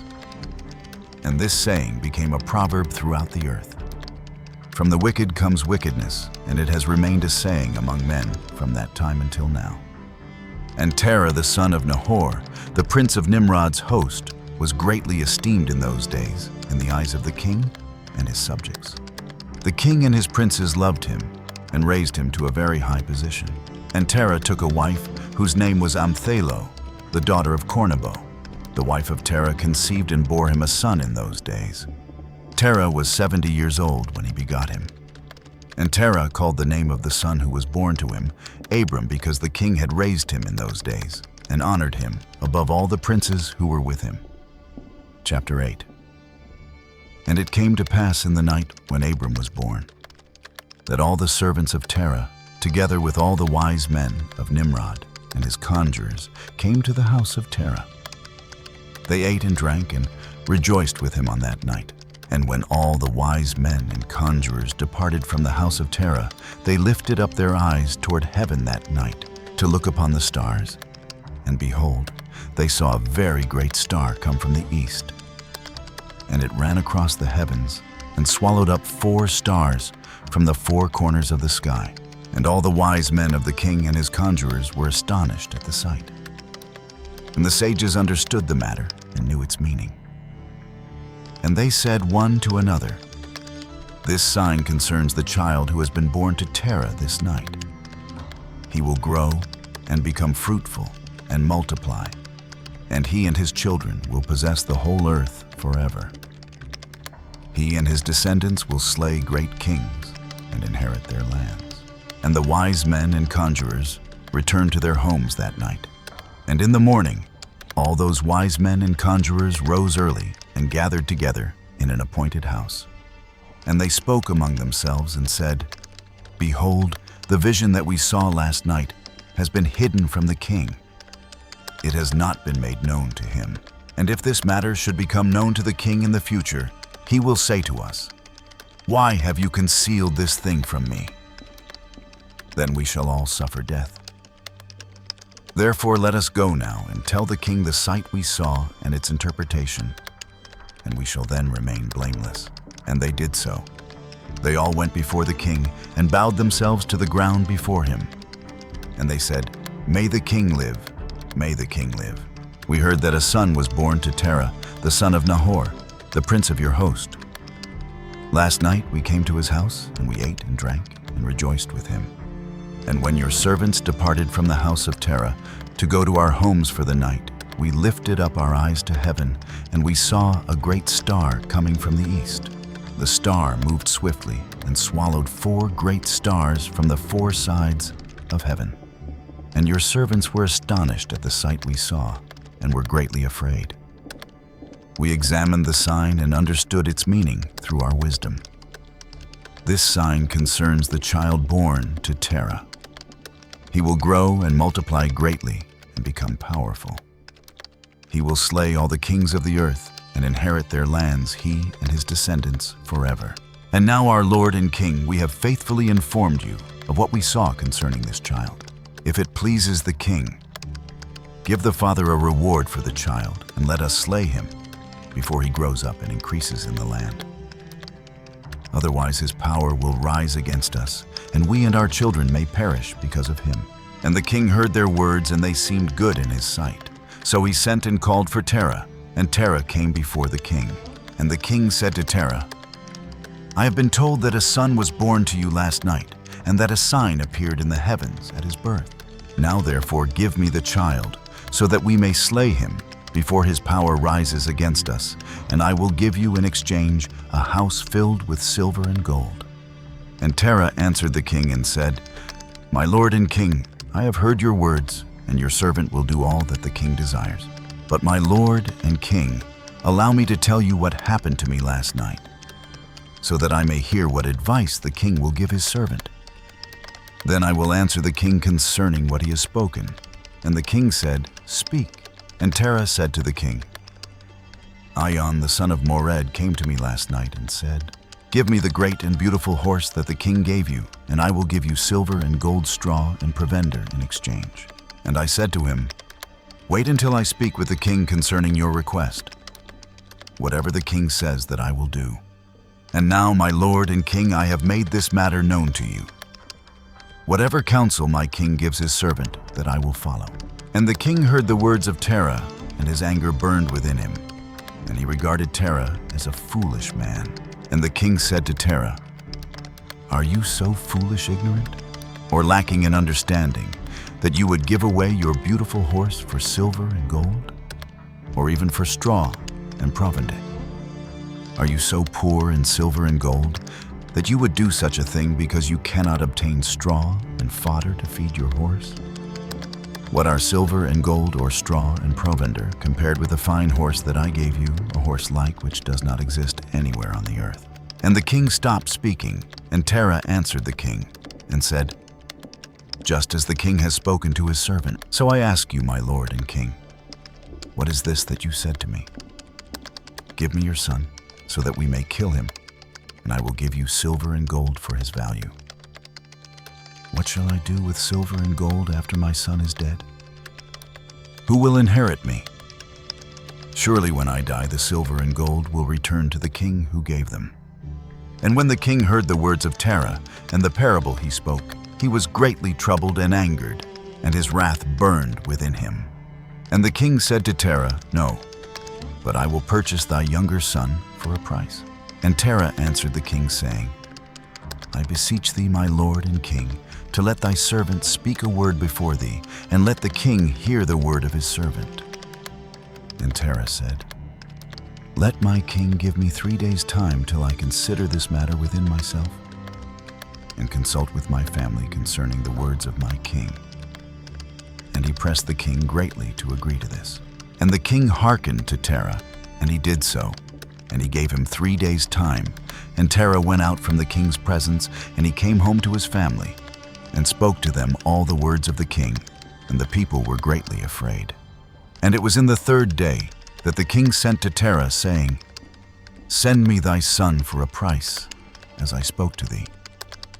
And shouldst thou not do this, I will send and slay all thou hast in thy house, so that thou shalt not even have a dog remaining." And Terah hastened, as the thing was urgent from the king. And he took a child from one of his servants, which his handmaid had borne to him that day. And Terah brought the child to the king, and received value for him. And the Lord was with the Terah in this matter, that Nimrod might not cause Abram's death. And the king took the child from Terah, and with all his might dashed his head to the ground, for he thought it had been Abram. And this was concealed from him from that day, and it was forgotten by the king, as it was the will of providence not to suffer Abram's death. And Terah took Abram his son secretly together with his mother and nurse, and he concealed them in a cave, and he brought them their provisions monthly. And the Lord was with Abram in the cave, and he grew up. And Abram was in the cave 10 years, and the king and his princes, soothsayers and sages, thought that the king had killed Abram. Chapter 9. And Haran the son of Terah, Abram's oldest brother, took a wife in those days. Haran was 39 years old when he took her, and the wife of Haran conceived and bore a son, and he called his name Lot. And she conceived again, and bore a daughter, and she called her name Milcah. And she conceived again, and bore a daughter, and she called her name Sarai. Haran was 42 years old when he begat Sarai, which was in the 10th year of the life of Abram. And in those days Abram and his mother and nurse went out from the cave, as the king and his subjects had forgotten the affair of Abram. And when Abram came out from the cave, he went to Noah and his son Shem, and he remained with them to learn the instruction of the Lord and his ways. And no man knew where Abram was, and Abram served Noah and Shem his son for a long time. And Abram was in Noah's house 39 years, and Abram knew the Lord from 3 years old. And he went in the ways of the Lord until the day of his death, as Noah and his son Shem had taught him. And all the sons of the earth in those days greatly transgressed against the Lord, and they rebelled against him, and they served other gods, and they forgot the Lord who had created them in the earth. And the inhabitants of the earth made unto themselves at that time every man his god, gods of wood and stone, which could neither speak, hear, nor deliver. And the sons of men served them, and they became their gods. And the king and all his servants and Terah with all his household were then the first of those that served gods of wood and stone. And Terah had 12 gods of large size, made of wood and stone, after the 12 months of the year, and he served each one monthly.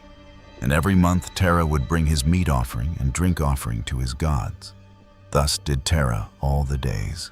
And all that generation were wicked in the sight of the Lord, and they thus made every man his god, but they forsook the Lord who had created them. And there was not a man found in those days in the whole earth who knew the Lord, for they served each man his own god, except Noah and his household. And all those who were under his counsel knew the Lord in those days. And Abram the son of Terah was waxing great in those days in the house of Noah, and no man knew it, and the Lord was with him. And the Lord gave Abram an understanding heart. And he knew all the works of that generation were vain, and that all their gods were vain, and were of no avail. And Abram saw the sun shining upon the earth, And Abram said unto himself, Surely now this sun that shines upon the earth is God, and him will I serve. And Abram served the sun in that day, and he prayed to him. And when evening came, the sun set as usual. And Abram said within himself, Surely this cannot be God. And Abram still continued to speak within himself. Who is he who made the heavens and the earth, who created upon earth? Where is he? And night darkened over him, and he lifted up his eyes toward the west, north, south, and east.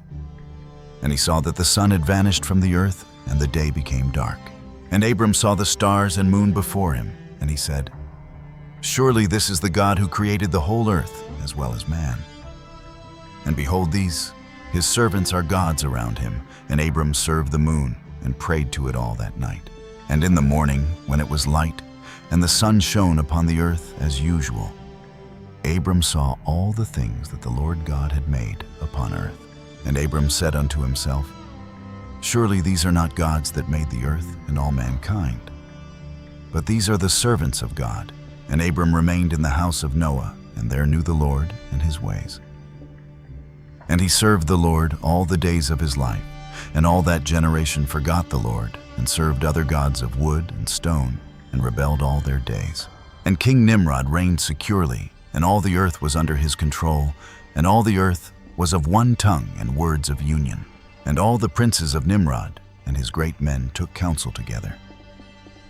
Phut, Mitzrayim, Cush, and Canaan with their families, and they said to each other, Come, let us build ourselves a city, and in it a strong tower, and its top reaching heaven, and we will make ourselves famed, so that we may reign upon the whole world, in order that the evil of our enemies may cease from us, that we may reign mightily over them, and that we may not become scattered over the earth on account of their wars. And they all went before the king, and they told the king these words, and the king agreed with them in this affair, and he did so. And all the families assembled, consisting of about 600,000 men. And they went to seek an extensive piece of ground to build the city and the tower. And they sought in the whole earth, and they found none like one valley, at the east of the land of Shinar, about 2 days' walk. And they journeyed there, and they dwelt there. And they began to make bricks and burn fires to build the city and the tower that they had imagined to complete. And the building of the tower was unto them a transgression and a sin. And they began to build it, and whilst they were building against the Lord God of heaven, they imagined in their hearts to war against him and to ascend into heaven. And all these people and all the families divided themselves in 3 parts. The first said, We will ascend into heaven and fight against him. The second said, We will ascend to heaven and place our own gods there and serve them.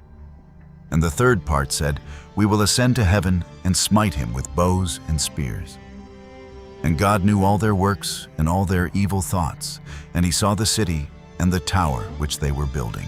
And when they were building, they built themselves a great city and a very high and strong tower. And on account of its height, the mortar and bricks did not reach the builders in their ascent to it, until those who went up had completed a full year, and after that they reached to the builders and gave them the mortar and the bricks. Thus was it done daily, and behold, these ascended and others descended the whole day. And if a brick should fall from their hands and get broken, they would all weep over it. And if a man fell and died, none of them would look at him. And the Lord knew their thoughts. And it came to pass when they were building, they cast the arrows toward the heavens, and all the arrows fell upon them, filled with blood. And when they saw them, they said to each other, Surely we have slain all those that are in heaven. For this was from the Lord, in order to cause them to err and in order, to destroy them from off the face of the ground. And they built the tower and the city, and they did this thing daily, until many days and years were elapsed. And God said to the 70 angels who stood foremost before him, to those who were near to him, saying, Come, let us descend and confuse their tongues, that one man shall not understand the language of his neighbor. And they did so unto them. And from that day following they forgot each man his neighbor's tongue, and they could not understand to speak in one tongue. And when the builder took from the hands of his neighbor lime or stone, which he did not order, the builder would cast it away and throw it upon his neighbor that he would die. And they did so many days, and they killed many of them in this manner. And the Lord smote the 3 divisions that were there, and he punished them according to their works and designs. Those who said, "We will ascend to heaven and serve our gods," became like apes and elephants. And those who said, "We will smite the heaven with arrows," the Lord killed them, one man through the hand of his neighbor. And the 3rd division of those who said, "We will ascend to heaven and fight against him," the Lord scattered them throughout the earth. And those who were left amongst them, when they knew and understood the evil which was coming upon them, they forsook the building, and they also became scattered upon the face of the whole earth. And they ceased building the city and the tower. Therefore he called that place Babel, for there the Lord confounded the language of the whole earth. Behold, it was at the east of the land of Shinar. And as to the tower which the sons of men built, the earth opened its mouth and swallowed up 1/3 part thereof. And a fire also descended from heaven and burned another 1/3, and the other 1/3 is left to this day, and it is of that part which was aloft, and its circumference is 3 days' walk. 39. And many of the sons of men died in that tower, a people without number. Chapter 10. And Peleg the son of Eber died in those days, in the 48th year of the life of Abram, the son of Terah. And all the days of Peleg were 239 years. And when the Lord had scattered the sons of men on account of their sin at the tower, behold, they spread out into many divisions, and all the sons of men were dispersed into the 4 corners of the earth. And all the families became separated according to their language, their land, and their city. And the sons of men built many cities according to their families, in all the places where they went throughout the earth, where the Lord had scattered them. And some of them built cities in places from which they were afterward extirpated. And they called these cities after their own names, or the names of their children, or after their particular occurrences. And the sons of Japheth, the son of Noah, went and built themselves cities in the places where they were scattered. And they called all their cities after their names. And the sons of Japheth were divided upon the face of the earth into many divisions and languages. And these are the sons of Japheth according to their families: Gomer, Magog, Madai, Javan, Tubal, Meshech, and Tiras. These are the children of Japheth according to their generations. And the children of Gomer according to their cities were the Frankim, who dwell in the land of Franza, by the river Franza, by the river Senah. And the children of Rephath are the Bartanim, who dwell in the land of Bartonia, by the river Leda, which empties its waters in the great sea Gihon, that is Oceanus. And the children of Tugarma are 10 families, and these are their names: Buzar, Parzunak, Balgar, Elikanim, Ragbib, Tarki, Bid, Zebuk, Ongol, and Tilmaz. All these spread and rested in the north, and built themselves cities. And they called their cities after their own names. Those are they who abide by the rivers Hithla and Italak unto this day. But the families of Angoli, Balgar, and Parzunak, they dwell by the great river Dubni. And the names of their cities are also according to their own names. And the children of Javan are the Javanim, who dwell in the land of Makdon, and the children of Mederi are the Oralim that dwell in the land of Curson, and the children of Tubal are those that dwell in the land of Tuscana by the river Pasha. And the children of Meshech are the Shebashni, and the children of Tiras are Rushash Kushni and Ongolis. All these went and built themselves cities. Those are the cities that are situate by the sea, Jabus by the river Kura, which empties itself in the river Tragan. And the children of Elisha are the Almanim, and they also went and built themselves cities. Those are the cities situate between the mountains of Job and Shebathmo. And of them were the people of Lombardy, who dwell opposite the mountains of Job and Shebathmo, and they conquered the land of Italia and remained there unto this day. And the children of Chittim are the Romim, who dwell in the valley of Canopia by the river Tibru. And the children of Dudanim are those who dwell in the cities of the sea Gihon in the land of Bordna. These are the families of the children of Japheth, according to their cities and languages, when they were scattered after the tower, and they called their cities after their names and occurrences. And these are the names of all their cities according to their families, which they built in those days after the tower. And the children of Ham were Cush, Mitzrayim, Phut, and Canaan, according to their generation in cities. All these went and built themselves cities, as they found fit places for them. And they called their cities after the names of their fathers: Cush, Mitzrayim, Phut, and Canaan. And the children of Mitzrayim are the Ludim, Anamim, Lehabim, Naphtuchim, Pathrusim, Casluchim, and Caphtorim, 7 families. All these dwell by the river Sihor, that is the brook of Egypt, and they built themselves cities and called them after their own names. And the children of Pathros and Casloch intermarried together, and from them went forth the Pelishtim, the Azathim, and the Gerarim, the Githim, and the Ekronim, in all 5 families. These also built themselves cities, and they called their cities after the names of their fathers unto this day. And the children of Canaan also built themselves cities, and they called their cities after their names, 11 cities, and others without number. And 4 men from the family of Ham went to the land of the plain. These are the names of the 4 men: Sodom, Gomorrah, Admah, and Zeboyim. And these men built themselves 4 cities in the land of the plain, and they called the names of their cities after their own names. And they and their children and all belonging to them dwelt in those cities, and they were fruitful and multiplied greatly and dwelt peaceably. And Seir, the son of Hur, son of Hivi, son of Canaan, went and found a valley opposite to Mount Paran.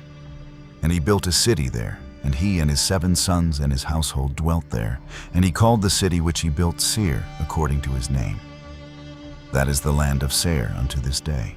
These are the families of the children of Ham, according to their languages and cities, when they were scattered to their countries after the tower. And some of the children of Shem, son of Noah, father of all the children of Eber, also went and built themselves cities in the places wherein they were scattered, and they called their cities after their names. And the sons of Shem were Elam, Asher, Arpachshad, Lud, and Aram. And they built themselves cities, and called the names of all their cities after their names.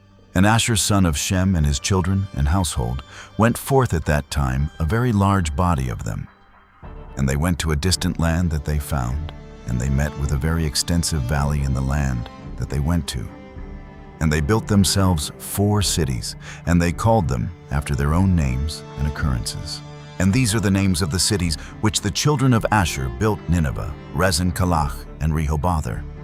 And the children of Asher dwell there unto this day. And the children of Aram also went and built themselves a city. And they called the name of the city Uz, after their eldest brother. And they dwell therein. That is the land of Uz to this day. And in the 2nd year after the tower, a man from the house of Asher, whose name was Bela, went from the land of Nineveh to sojourn with his household wherever he could find a place. And they came until opposite the cities of the plain against Sodom, and they dwelt there. And the man rose up and built there a small city, and called its name Bela after his name. That is the land of Zoar unto this day. And these are the families of the children of Shem, according to their language and cities, after they were scattered upon the earth after the tower. And every kingdom, city, and family of the families of the children of Noah built themselves many cities after this. And they established governments in all their cities in order to be regulated by their orders. So did all the families of the children of Noah forever. Chapter 11. And Nimrod the son of Cush was still in the land of Shinar, and he reigned over it and dwelt there, and he built cities in the land of Shinar. And these are the names of the 4 cities which he built. And he called their names after the events that occurred during the building of the tower. And he called the first Babel, saying, because there the Lord confounded the language of the whole earth. And the name of the second he called Erech, because from there God dispersed them. And the third he called Eshed, saying that there was a great battle in that place. And the fourth he called Calneh, because his princes and mighty men were consumed there, when they vexed the Lord and rebelled and transgressed against him. And when Nimrod had built these cities in the land of Shinar, he placed in them the remainder of his people, his princes and his mighty men who were left in his kingdom. And Nimrod dwelt in Babel, And he there renewed his reign over the rest of his subjects, and he reigned securely. And the subjects and princes of Nimrod called his name Amraphel, saying that at the tower his princes and men fell through his means. And notwithstanding this, Nimrod did not return to the Lord, and he continued in wickedness and teaching wickedness to the sons of men. And Mardon his son was worse than his father, and continued to add to the abominations of his father. And he caused the sons of men to sin. Therefore it is said, from the wicked goeth forth wickedness. At that time there was war between the families of the children of Ham, as they were dwelling in the cities which they had built. And Chedorlaomer king of Elam went away from the families of the children of Ham, and he fought with them, and he subdued them. And he went to the 5 cities of the plain, and he fought against them, and he subdued them, and they were under his control. And they served him 12 years, and they gave him a yearly tax. At that time died Nahor son of Serug in the 49th year of the life of Abram son of Terah. And in the 50th year of the life of Abram son of Terah, Abram came forth from the house of Noah and went to his father's house. And Abram knew the Lord, and he went in his ways and instructions, and the Lord his God was with him. And Terah his father was in those days still captain of the host of King Nimrod, and he still followed strange gods. And Abram came to his father's house and saw 12 gods standing there in their temples. And the anger of Abram was kindled when he saw these images in his father's house. And Abram said, As the Lord liveth, these images shall not remain in my father's house. So shall the Lord who created me do unto me, if in 3 days' time I do not break them all. And Abram went from them, and his anger burned within him. And Abram hastened, and went from the chamber to his father's outer court. And he found his father sitting in the court, and all his servants with him and Abram came and sat before him. And Abram asked his father, saying, Father, tell me, where is God, who created heaven and earth, and all the sons of men upon earth, and who created thee and me? And Terah answered his son Abram, and said, Behold, those who created us are all with us in the house. And Abram said to his father, My Lord, show them to me, I pray thee. And Terah brought Abram into the chamber of the inner court, and Abram saw, and behold, the whole room was full of gods of wood and stone, 12 great images, and others less than they, without number. And Terah said to his son, Behold, these are they which made all thou seest upon earth, and which created me and thee and all mankind. And Terah bowed down to his gods, and he then went away from them. And Abram his son went away with him. And when Abram had gone from them, he went to his mother and sat before her. And he said to his mother, Behold, my father has shown me those who made heaven and earth and all the sons of men. Now therefore hasten and fetch a kid from the flock, and make of it savory meat, that I may bring it to my father's gods, as an offering for them to eat. Perhaps I may thereby become acceptable to them. And his mother did so, and she fetched a kid, and made savory meat thereof, and brought it to Abram. And Abram took the savory meat from his mother, and brought it before his father's gods, and he drew nigh to them, that they might eat. And Terah his father did not know of it. And Abram saw on the day when he was sitting amongst them, that they had no voice, no hearing, no motion, and not one of them could stretch forth his hand to eat. And Abram mocked them and said, Surely the savory meat that I prepared has not pleased them. Or perhaps it was too little for them, and for that reason they would not eat. Therefore tomorrow I will prepare fresh savory meat, better and more plentiful than this, in order that I may see the result. And it was on the next day that Abram directed his mother concerning the savory meat. And his mother rose and fetched 3 fine kids from the flock. And she made of them some excellent savory meat, such as her son was fond of. And she gave it to her son Abram. And Terah, his father, did not know of it. And Abram took the savory meat from his mother, and brought it before his father's gods into the chamber. And he came nigh unto them, that they might eat. And he placed it before them, and Abram sat before them all day, thinking perhaps they might eat. And Abram viewed them, and behold, they had neither voice nor hearing, nor did one of them stretch forth his hand to the meat to eat. And in the evening of that day, in that house, Abram was clothed with the Spirit of God. And he called out and said, Woe unto my father, and this wicked generation, whose hearts are all inclined to vanity, who serve these idols of wood and stone.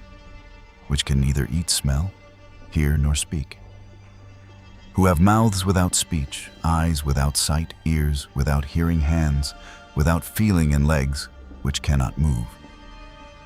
Like them are those that made them and that trust in them.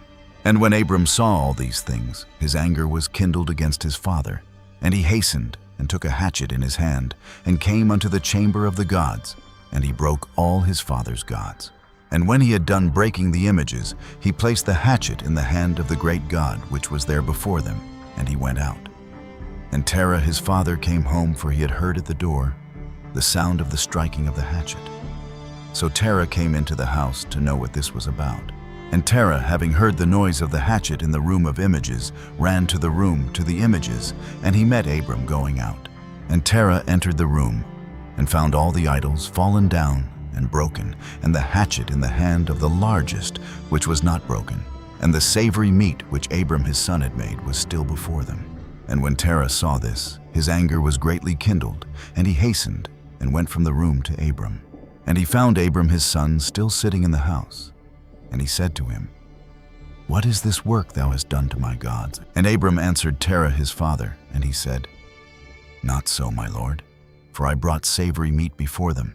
And when I came nigh to them with the meat that they might eat, they all at once stretched forth their hands to eat before the great one had put forth his hand to eat. And the large one saw their works that they did before him, and his anger was violently kindled against them. And he went and took the hatchet that was in the house, and came to them, and broke them all. And behold, the hatchet is yet in his hand, as thou seest. And Terah's anger was kindled against his son Abram when he spoke this. And Terah said to Abram, his son, in his anger, What is this tale that thou hast told? Thou speakest lies to me. Is there in these gods spirit, soul, or power to do all thou hast told me?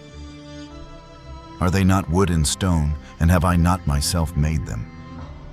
And canst thou speak such lies, saying that the large God that was with them smote them? It is thou that didst place the hatchet in his hands, and then sayest, He smote them all. And Abram answered his father and said to him, And how canst thou then serve these idols, in whom there is no power to do anything? Can those idols in which thou trustest deliver thee? Can they hear thy prayers when thou callest upon them? Can they deliver thee from the hands of thy enemies? Or will they fight thy battles for thee against thy enemies? That thou shouldst serve wood and stone, which can neither speak nor hear. And now surely it is not good for thee, nor for the sons of men that are connected with thee, to do these things. Are you so silly, so foolish, or so short of understanding, that you will serve wood and stone, and do after this manner, and forget the Lord God who made heaven and earth, and who created you in the earth, and thereby bring a great evil upon your souls in this matter? By serving stone and wood, did not our fathers in days of old sin in this matter? And the Lord God of the universe brought the waters of the flood upon them and destroyed the whole earth. And how can you continue to do this, and serve gods of wood and stone who cannot hear or speak or deliver you from oppression, thereby bringing down the anger of the God of the universe upon you? Now therefore, my father, refrain from this, and bring not evil upon thy soul and the souls of thy household. And Abram hastened and sprang from before his father, and took the hatchet from his father's largest idol, with which Abram broke it and ran away. And Terah, seeing all that Abram had done, hastened to go from his house. And he went to the king, and he came before Nimrod, and stood before him, and he bowed down to the king.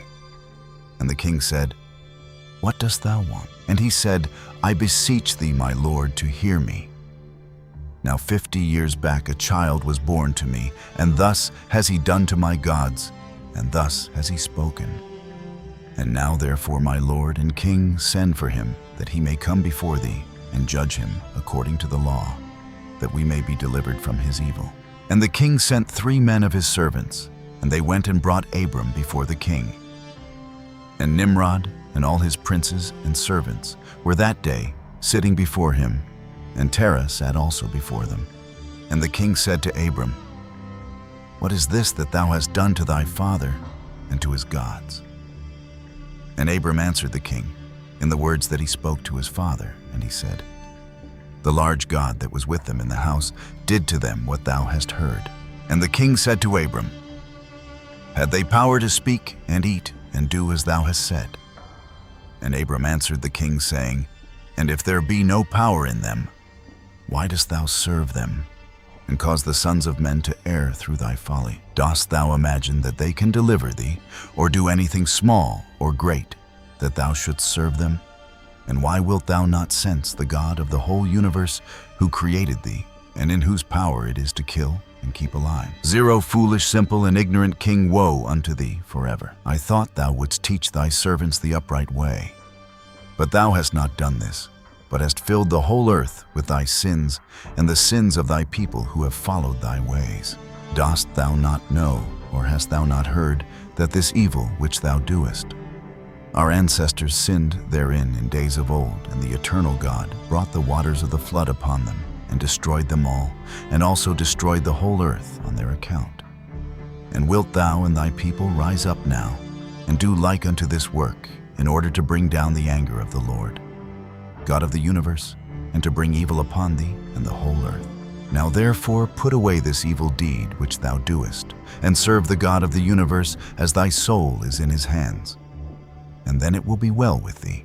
And if thy wicked heart will not hearken to my words to cause thee to forsake thy evil ways and to serve the eternal God, then wilt thou die in shame in the latter days, thou, thy people, and all who are connected with thee, hearing thy words or walking in thy evil ways. And when Abram had ceased speaking before the king and princes, Abram lifted up his eyes to the heavens, and he said, The Lord seeth all the wicked, and he will judge them. Chapter 12. And when the king heard the words of Abram, he ordered him to be put into prison. And Abram was 10 days in prison. And at the end of those days the king ordered that all the kings, princes, governors of different provinces, and the sages should come before him, and they sat before him, and Abram was still in the house of confinement. And the king said to the princes and sages, Have you heard what Abram the son of Terah has done to his father? Thus has he done to him, and I ordered him to be brought before me, and thus has he spoken. His heart did not misgive him, neither did he stir in my presence, and behold now, he is confined in the prison. And therefore decide what judgment is due to this man, who reviled the king, who spoke and did all the things that you heard. And they all answered the king, saying, The man who revileth the king should be hanged upon a tree. But having done all the things that he said, and having despised our gods, he must therefore be burned to death, for this is the law in this matter. If it pleaseth the king to do this, let him order his servants to kindle a fire both night and day in thy brick furnace, and then we will cast this man into it. And the king did so, and he commanded his servants that they should prepare a fire for 3 days and 3 nights in the king's furnace that is in Kasdim. And the king ordered them to take Abram from prison and bring him out to be burned. And all the king's servants, princes, lords, governors, and judges, and all the inhabitants of the land, about 900,000 men, stood opposite the furnace to see Abram. And all the women and little ones crowded upon the roofs and towers to see what was being done with Abram. And they all stood together at a distance. And there was not a man left who did not come on that day to behold the scene.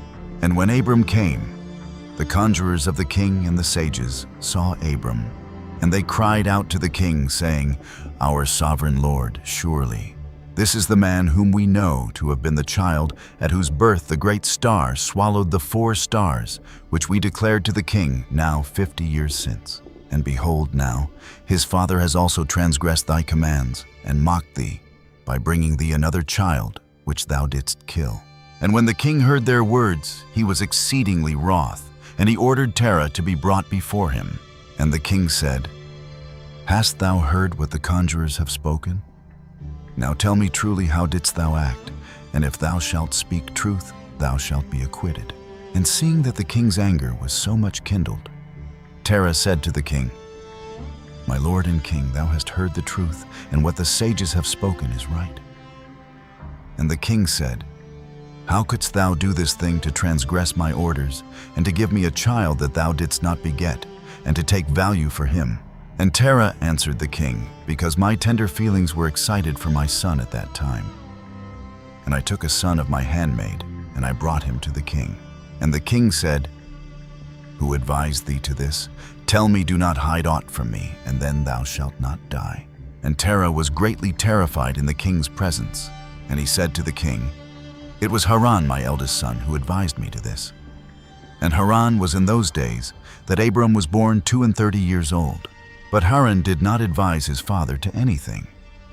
For Terah said this to the king in order to deliver his soul from the king, for he feared greatly. And the king said to Terah, Haran, thy son who advised thee to this shall die through fire with Abram. For the sentence of death is upon him, for having rebelled against the king's desire in doing this thing. And Haran at that time felt inclined to follow the ways of Abram, but he kept it within himself. And Haran said in his heart, Behold now, the king has seized Abram on account of these things which Abram did, and it shall come to pass that if Abram prevail over the king, I will follow him. But if the king prevail, I will go after the king. And when Terah had spoken this to the king concerning Haran, his son, the king ordered Haran to be seized with Abram. And they brought them both Abram and Haran his brother to cast them into the fire. And all the inhabitants of the land, and the king's servants and princes, and all the women and little ones were there, standing that day over them. And the king's servants took Abram and his brother, and they stripped them of all their clothes, excepting their lower garments, which were upon them. And they bound their hands and feet with linen cords, and the servants of the king lifted them up and cast them both into the furnace. And the Lord loved Abram, and he had compassion over him. And the Lord came down and delivered Abram from the fire, and he was not burned. But all the cords with which they bound him were burned, while Abram remained and walked about in the fire. And Haran died when they had cast him into the fire, and he was burned to ashes, for his heart was not perfect with the Lord. And those men who cast him into the fire, the flame of the fire spread over them, and they were burned, and 12 men of them died. And Abram walked in the midst of the fire 3 days and 3 nights, and all the servants of the king saw him walking in the fire. And they came and told the king, saying, Behold, we have seen Abram walking about in the midst of the fire, and even the lower garments which are upon him are not burned, but the cord with which he was bound is burned. And when the king heard their words, his heart fainted, and he would not believe them.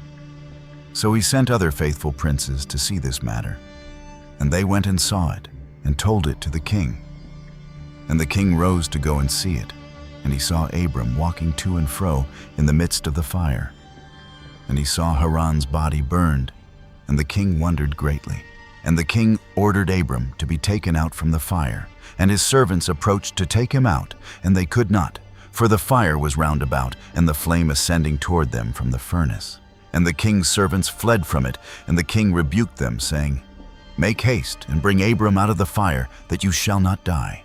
And the servants of the king again approached to bring Abram out, and the flames came upon them, and burned their faces, so that 8 of them died. And when the king saw that his servants could not approach the fire, lest they should be burned, the king called to Abram, O servant of the God who is in heaven, go forth from amidst the fire, and come hither before me. And Abram hearkened to the voice of the king, and he went forth from the fire, and came, and stood before the king. And when Abram came out, the king and all his servants saw Abram coming before the king with his lower garments upon him, for they were not burned, but the cord with which he was bound was burned.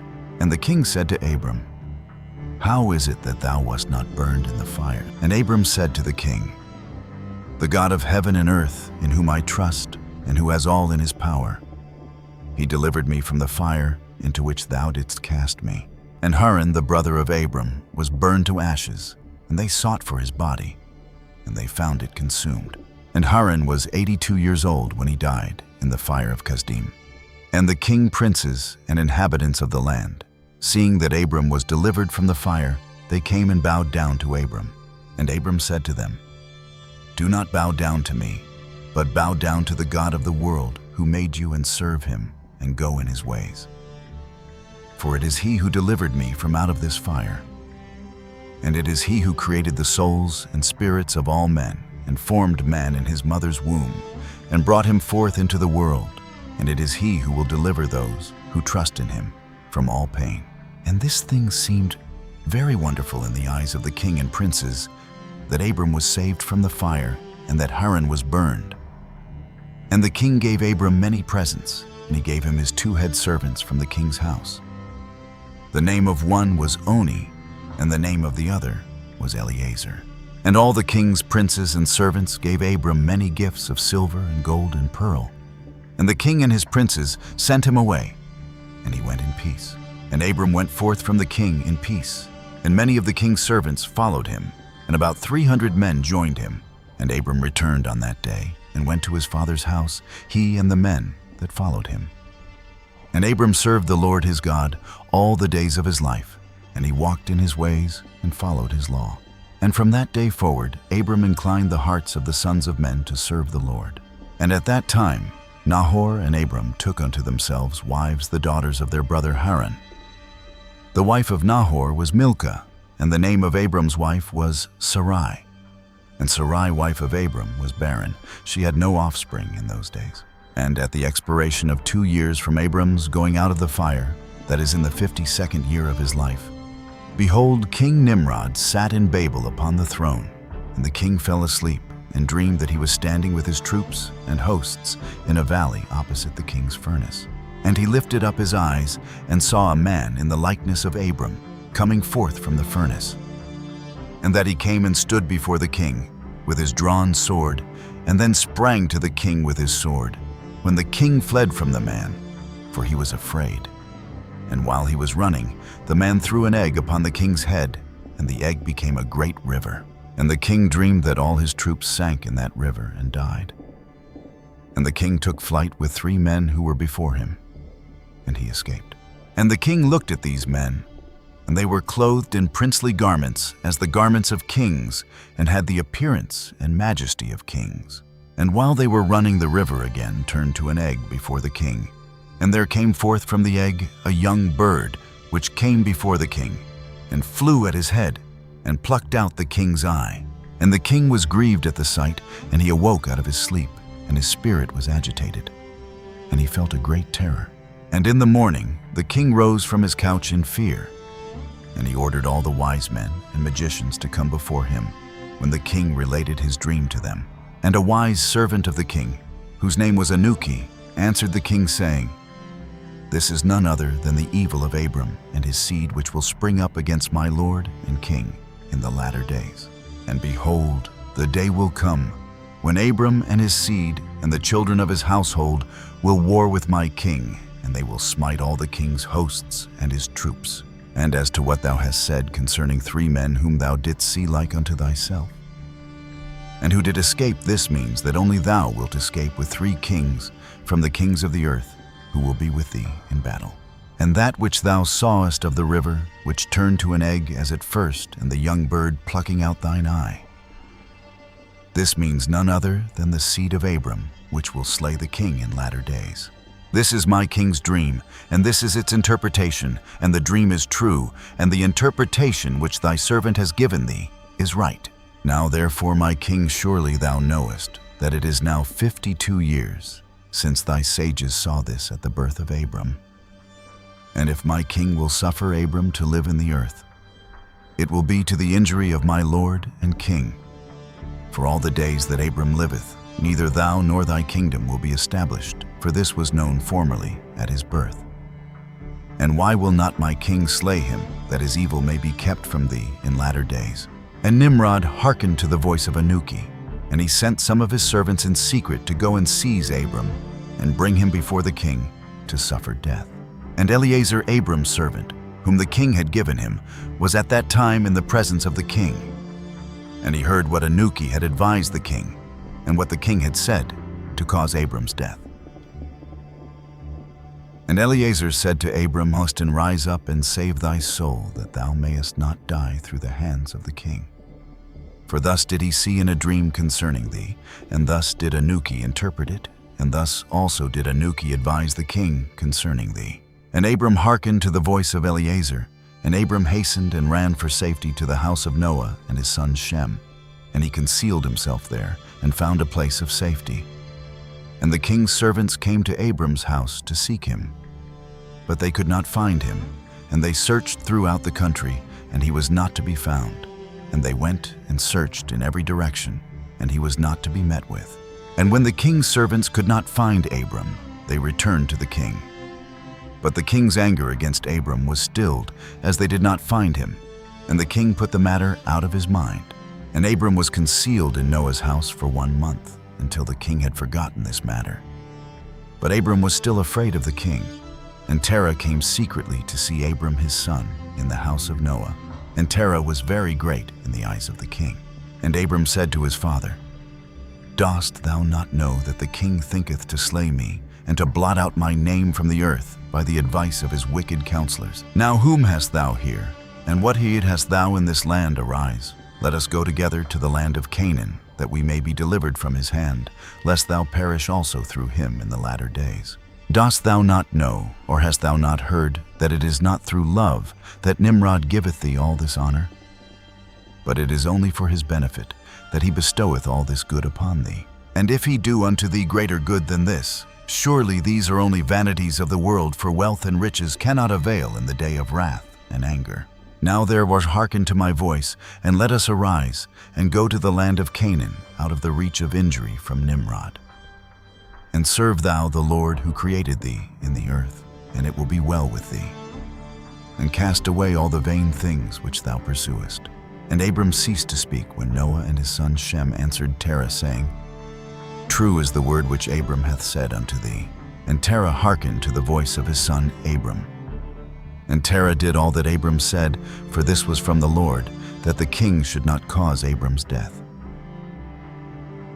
Chapter 13. And Terah took his son Abram and his grandson Lot, the son of Haran, and Sarai, his daughter-in-law, the wife of his son Abram, and all the souls of his household, and went with them from Ur-Kasdim to go to the land of Canaan. And when they came as far as the land of Haran, they remained there. For it was exceedingly good land for pasture, and of sufficient extent for those who accompanied them. And the people of the land of Haran saw that Abram was good and upright with God and men, and that the Lord his God was with him. And some of the people of the land of Haran came and joined Abram, and he taught them the instruction of the Lord and his ways. And these men remained with Abram in his house, and they adhered to him. And Abram remained in the land 3 years, and at the expiration of 3 years, the Lord appeared to Abram and said to him, "I am the Lord who brought thee forth from Ur-Kasdim, and delivered thee from the hands of all thine enemies. And now, therefore, if thou wilt hearken to my voice, and keep my commandments, my statutes, and my laws, then will I cause thy enemies to fall before thee. And I will multiply thy seed like the stars of heaven. And I will send my blessing upon all the works of thy hands, and thou shalt lack nothing. Arise now, take thy wife and all belonging to thee, and go to the land of Canaan, and remain there, and I will there be unto thee for a God, and I will bless thee." And Abram rose and took his wife and all belonging to him, and he went to the land of Canaan, as the Lord had told him. And Abram was 50 years old when he went from Haran. And Abram came to the land of Canaan, and dwelt in the midst of the city, and he there pitched his tent amongst the children of Canaan, inhabitants of the land. And the Lord appeared to Abram when he came to the land of Canaan, and said to him, "This is the land which I gave unto thee, and to thy seed after thee forever. And I will make thy seed like the stars of heaven. And I will give unto thy seed for an inheritance all the lands which thou seest." And Abram built an altar in the place where God had spoken to him, and Abram there called upon the name of the Lord. At that time, at the end of 3 years of Abram's dwelling in the land of Canaan, in that year Noah died, which was the 58th year of the life of Abram. And all the days that Noah lived were 950 years, and he died. And Abram dwelt in the land of Canaan, he, his wife, and all belonging to him, and all those that accompanied him together, with those that joined him from the people of the land. But Nahor, Abram's brother, and Terah, his father, and Lot, the son of Haran, and all belonging to them, dwelt in Haran. In the 5th year of Abram's dwelling, in the land of Canaan, the people of Sodom and Gomorrah, and all the cities of the plain, revolted from the power of Chedorlaomer, king of Elam. For all the kings of the cities of the plain had served Chedorlaomer for 12 years and given him a yearly tax. But in those days, in the 13th year, they rebelled against him. And in the 10th year of Abram's dwelling in the land of Canaan, there was war between Nimrod, king of Shinar, and Chedorlaomer, king of Elam. And Nimrod came to fight with Chedorlaomer and to subdue him.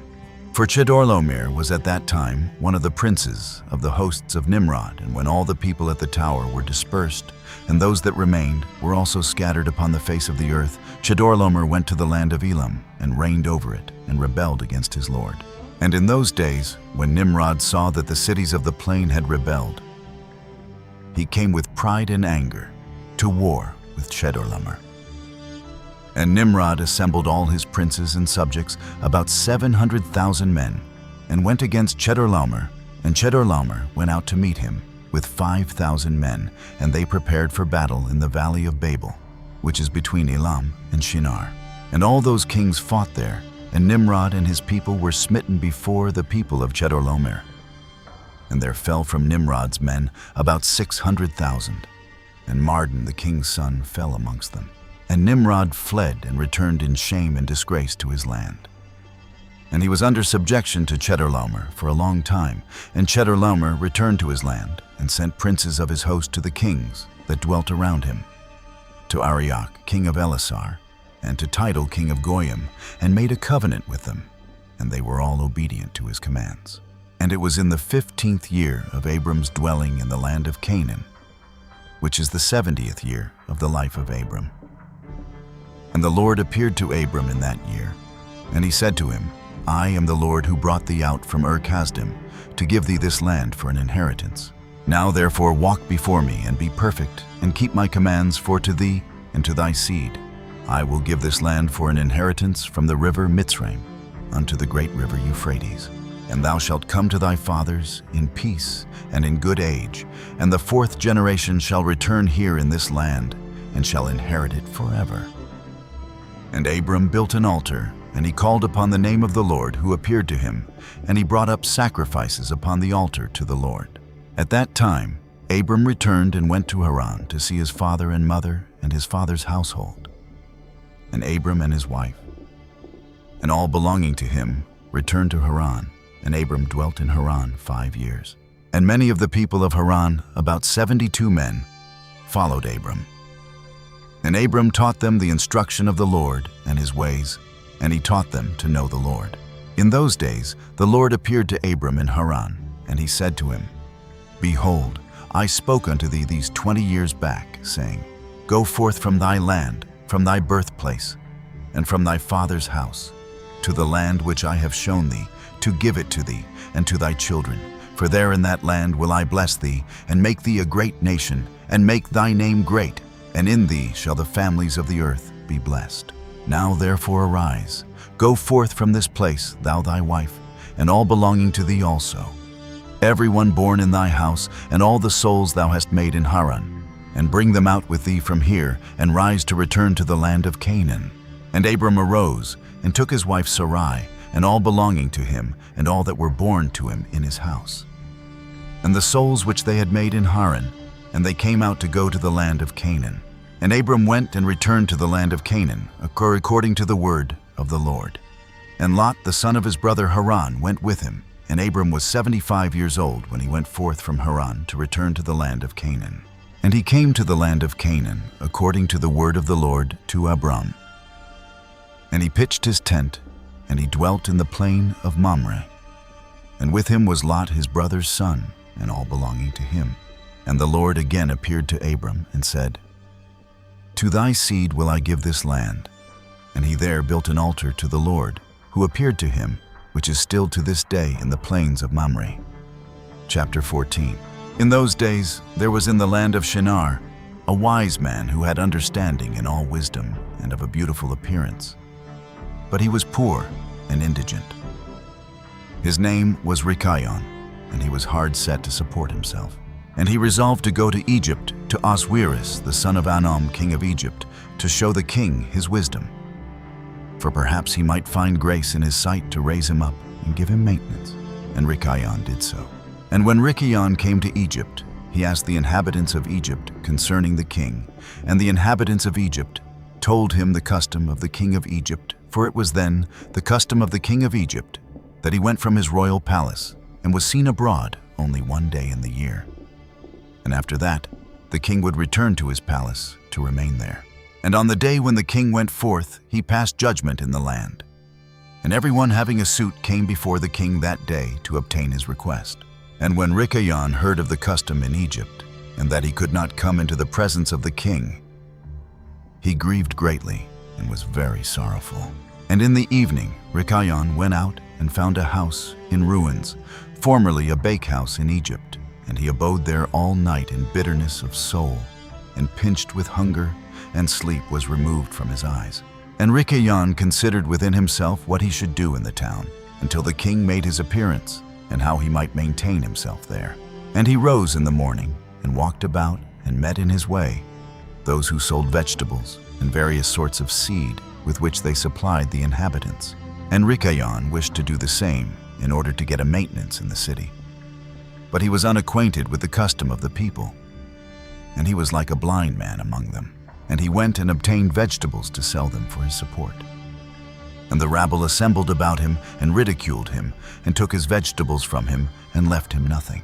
And he rose up from there in bitterness of soul, and went sighing to the bakehouse, in which he had remained all the night before.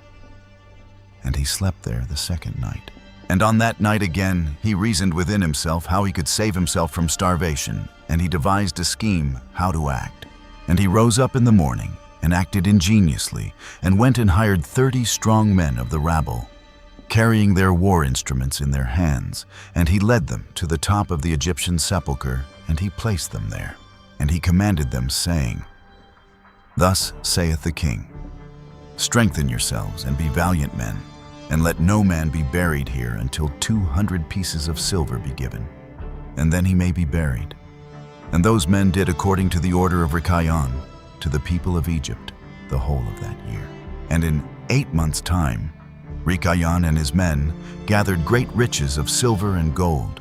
And Rikayon took a great quantity of horses and other animals, and he hired more men, and he gave them horses, and they remained with him. And when the year came round at the time, the king went forth into the town. All the inhabitants of Egypt assembled together to speak to him concerning the work of Rikayon and his men. And the king went forth on the appointed day, and all the Egyptians came before him, and cried unto him, saying, May the king live forever. What is this thing thou doest in the town to thy servants? Not to suffer a dead body to be buried, until so much silver and gold be given?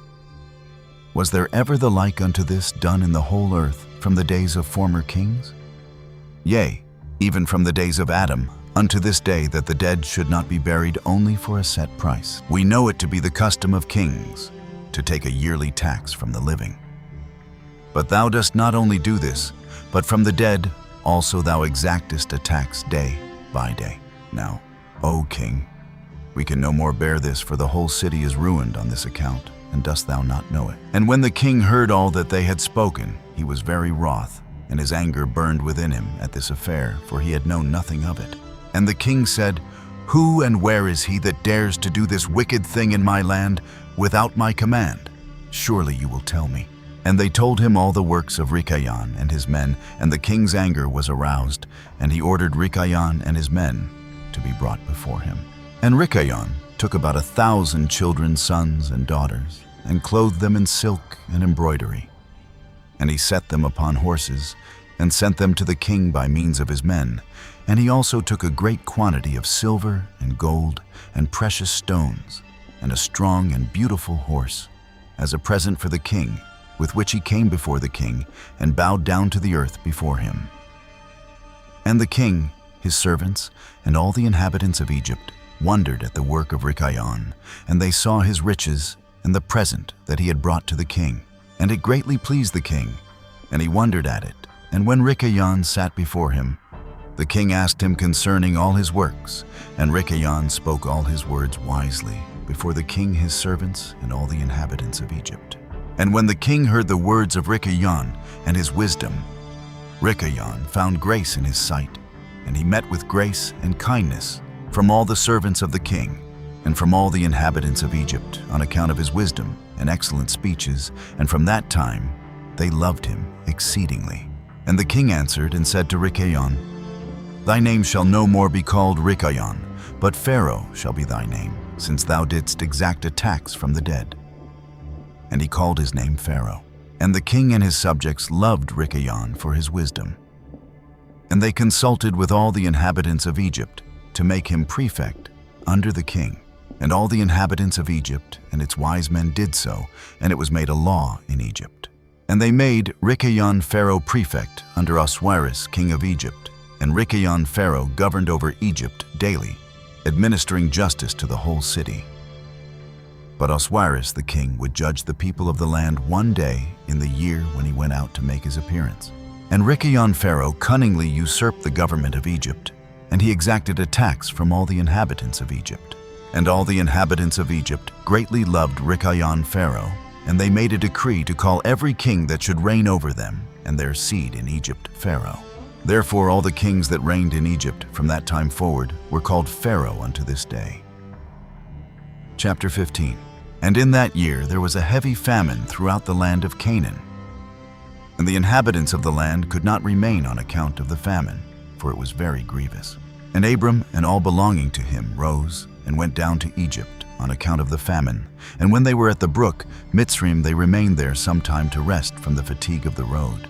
And Abram and Sarai were walking at the border of the brook Mitzrayim. And Abram beheld his wife Sarai, that she was very beautiful. And Abram said to his wife Sarai, Since God has created thee with such a beautiful countenance, I am afraid of the Egyptians, lest they should slay me and take thee away, for the fear of God is not in these places. Surely then thou shalt do this. Say thou art my sister to all that may ask thee, in order that it may be well with me, and that we may live and not be put to death. And Abram commanded the same to all those that came with him to Egypt on account of the famine. Also his nephew Lot he commanded, saying, If the Egyptians ask thee concerning Sarai, say she is the sister of Abram. And yet, with all these orders, Abram did not put confidence in them. But he took Sarai and placed her in a chest and concealed it amongst their vessels. For Abram was greatly concerned about Sarai on account of the wickedness of the Egyptians. And Abram and all belonging to him rose up from the brook Mitzrayim and came to Egypt. And they had scarcely entered the gates of the city, when the guards stood up to them, saying, Give tithe to the king from what you have, and then you may come into the town. And Abram and those that were with him did so. And Abram with the people that were with him came to Egypt. And when they came, they brought the chest in which Sarai was concealed. And the Egyptians saw the chest. And the king's servants approached Abram, saying, What hast thou here in this chest which we have not seen? Now open thou the chest, and give tithe to the king of all that it contains. And Abram said, This chest I will not open, but all you demand upon it I will give. And Pharaoh's officers answered Abram, saying, It is a chest of precious stones, give us the tenth thereof. Abram said, All that you desire I will give, but you must not open the chest. And the king's officers pressed Abram. And they reached the chest and opened it with force, and they saw, and behold, a beautiful woman was in the chest. And when the officers of the king beheld Sarai, they were struck with admiration at her beauty. And all the princes and servants of Pharaoh assembled to see Sarai, for she was very beautiful. And the king's officers ran and told Pharaoh all that they had seen, and they praised Sarai to the king. And Pharaoh ordered her to be brought, and the woman came before the king. And Pharaoh beheld Sarai, and she pleased him exceedingly, and he was struck with her beauty. And the king rejoiced greatly on her account, and made presents to those who brought him the tidings concerning her. And the woman was then brought to Pharaoh's house, and Abram grieved on account of his wife, and he prayed to the Lord to deliver her from the hands of Pharaoh. And Sarai also prayed at that time, and said, O Lord God, thou didst tell my lord Abram to go from his land and from his father's house to the land of Canaan. And thou didst promise to do well with him if he would perform thy commands. Now behold, we have done that which thou didst command us, and we left our land and our families, and we went to a strange land and to a people whom we have not known before. And we came to this land to avoid the famine, and this evil accident has befallen me. Now therefore, O Lord God, deliver us and save us from the hand of this oppressor, and do well with me for the sake of thy mercy. And the Lord hearkened to the voice of Sarai, and the Lord sent an angel to deliver Sarai from the power of Pharaoh.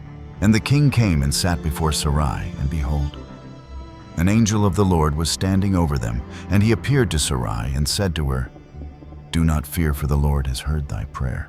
And the king approached Sarai and said to her, What is that man to thee who brought thee hither? And she said, He is my brother.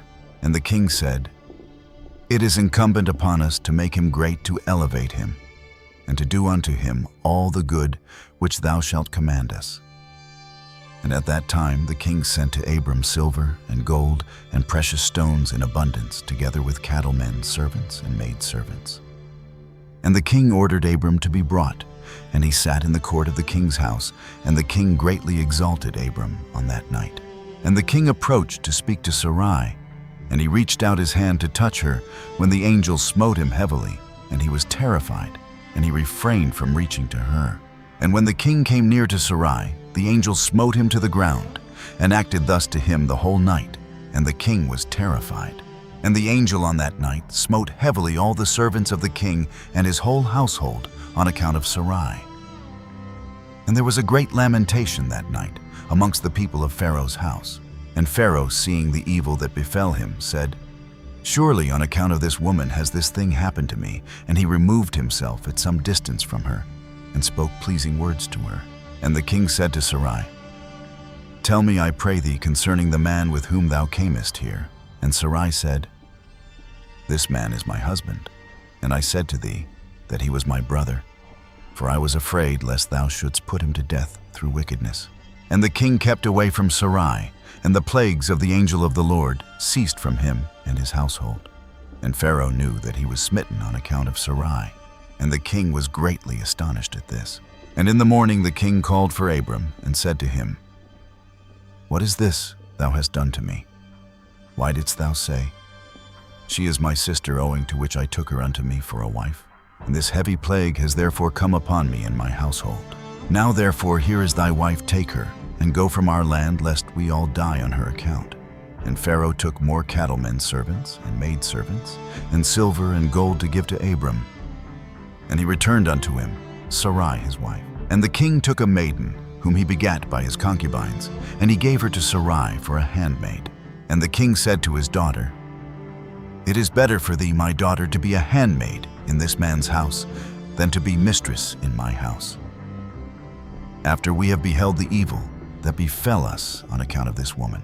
And Abram arose, and he and all belonging to him went away from Egypt. And Pharaoh ordered some of his men to accompany him, and all that went with him.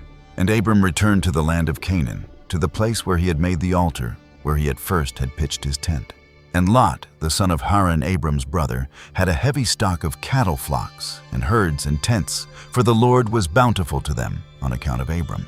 And when Abram was dwelling in the land, the herdsmen of Lot quarreled with the herdsmen of Abram, for their property was too great for them to remain together in the land, and the land could not bear them on account of their cattle. And when Abram's herdsmen went to feed their flock, they would not go into the fields of the people of the land, but the cattle of Lot's herdsmen did otherwise, for they were suffered to feed in the fields of the people of the land. And the people of the land saw this occurrence daily. And they came to Abram and quarreled with him on account of Lot's herdsmen. And Abram said to Lot, What is this thou art doing to me, to make me despicable to the inhabitants of the land, that thou orderest thy herdsmen to feed thy cattle in the fields of other people? Dost thou not know that I am a stranger in this land, amongst the children of Canaan? And why wilt thou do this unto me? And Abram quarreled daily with Lot on account of this. But Lot would not listen to Abram, and he continued to do the same. And the inhabitants of the land came and told Abram. And Abram said unto Lot, How long wilt thou be to me for a stumbling block with the inhabitants of the land? Now I beseech thee, let there be no more quarreling between us. for we are kinsmen. But I pray thee, separate from me, go and choose a place where thou mayest dwell with thy cattle and all belonging to thee. But keep thyself at a distance from me, thou and thy household. And be not afraid in going from me, for if anyone do an injury to thee, let me know, and I will avenge thy cause from him, only remove from me. And when Abram had spoken all these words to Lot, then Lot arose and lifted up his eyes toward the plain of Jordan, and he saw that the whole of this place was well watered, and good for man as well as affording pasture for the cattle.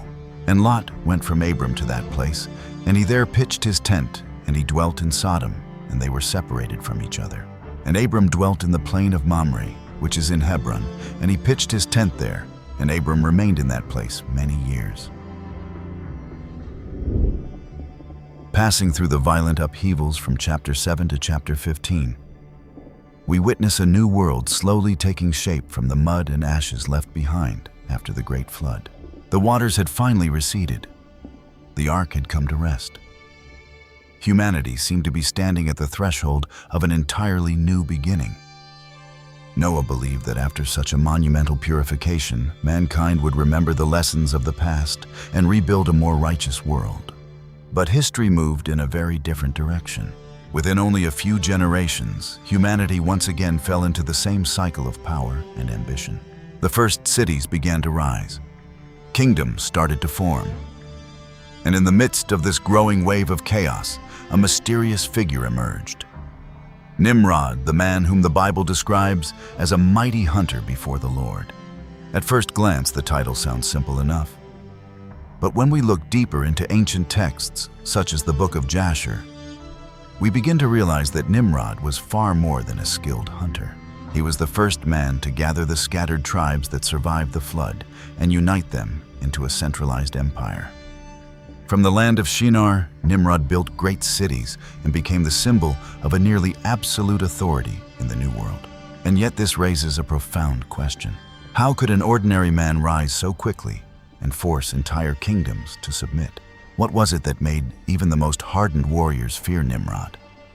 Why do the ancient traditions claim that even the wild beasts of the forest seem to submit to him as if recognizing some invisible authority? Was Nimrod relying only on weapons and army? Or was he possessing something else, some form of power that traced its origin back to the earliest days of humanity? The Book of Jasher offers a chilling explanation. Hidden within its ancient lines is the story of a treasure that completely altered the balance of power in the post-flood world. It was a relic believed to originate directly from the Garden of Eden. The secret of Adam's garments of skin, a legacy stolen from paradise. According to the ancient tradition preserved in Jasher after Adam and Eve were expelled from Eden, God made garments of skin for them to wear. These garments were not simply clothing meant to protect human beings from the harshness of nature. They were believed to be a symbol of divine protection, carrying with them the imprint of a power that had once existed in the original garden. Over many generations, this relic was passed down through the lineage of Noah. During the time of the Great Flood, Noah preserved it carefully aboard the ark as one of the most sacred inheritances of humanity. But it was here that a tragic turning point occurred. The Book of Jasher tells us that Ham, one of Noah's sons, secretly took the garment. In the confusion that followed the flood, he kept the relic hidden and eventually passed it down through his own lineage. From Ham, the garment passed to Cush, and from Cush, it was handed to his son Nimrod. The moment Nimrod put on the garment, the story of his power truly began. According to Jasher, the garment caused the beasts of the earth to become submissive to him. Wild animals no longer attacked him. Instead, they gathered around him as if recognizing an ancient authority.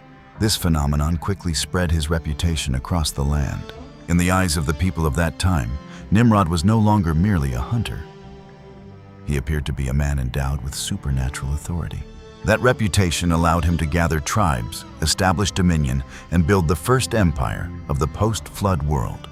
From there, the city of Babel rose, and human ambition began to reach upward toward the heavens. But history has never been shaped only by powerful empires. While Nimrod stood at the height of his authority in Shinar, somewhere else, an entirely different story was beginning. In chapters 13 through 15 of the Book of Jasher, we encounter a new figure. His name was Abram. Abram possessed no army, he ruled no kingdom, he owned no legendary relic of power. Yet he possessed something that the greatest empires of that age did not have: an unwavering faith in God. This is where the deepest contrast of the story appears. On one side stands Nimrod, towering at the summit of the Tower of Babel, wielding authority through a stolen relic from paradise. He represents the ambition of humanity, those who seek to challenge heaven through material power. On the other side stands Abram, a solitary man walking through the vast desert with empty hands. He has no garment of power, no army marching beside him. The only thing he carries is an invisible promise spoken from the heavens. This was not merely a geographical migration. It was a moment when history itself split into two paths. One path paved with the stone and brick of ruthless empires, the other guided by a sacred covenant. A small seed had just been planted in the soil of Canaan, a seed that would one day grow into a people called Israel, a nation that would soon become a thorn in the side of every dark kingdom that rose afterward. But do not assume that this journey would be easy. The Book of Jasher reveals that as Abram moved forward, another shadow was beginning to stretch across the horizon. The cities of Sodom and Gomorrah, these were not merely places of sin. They were the festering wounds of a new corrupt age, where twisted laws and cruelty would once again test the limits of divine judgment. Abraham's journey was never only about finding the promised land. It was about surviving the clash between pure faith and the growing fortresses of darkness spreading across the plains. And so we close part 1 here.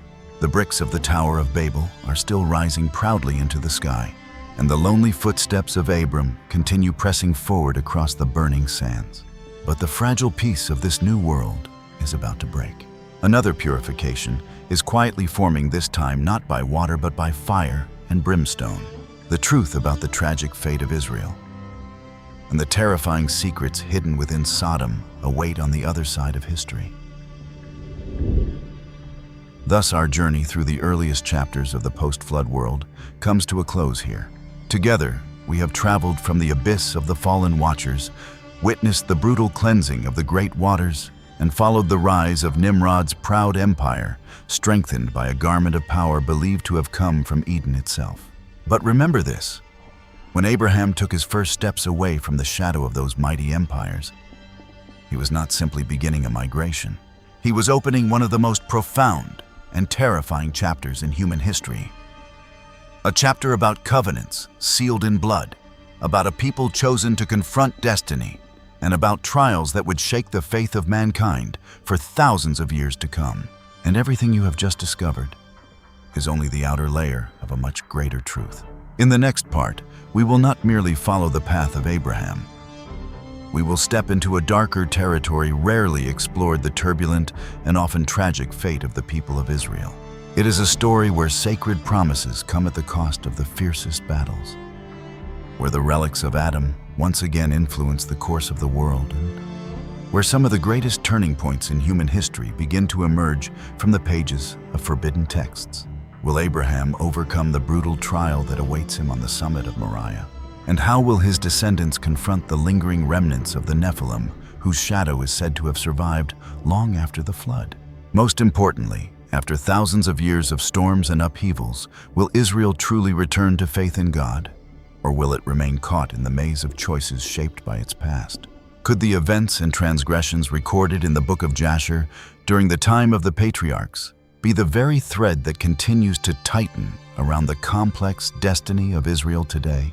Are the fiery conflicts that burn across that land in our own time merely coincidence? Or are they the inevitable consequences of a covenant tested through centuries of blood and tears? The answers await you in the Banned Book of Jasher, Part 2, The Dark Fate of Israel. Be sure to subscribe and turn on notifications now, because you will not want to miss the moment when these hidden truths finally come into the light. Thank you for listening, and may you rest peacefully as these ancient stories fade into the night.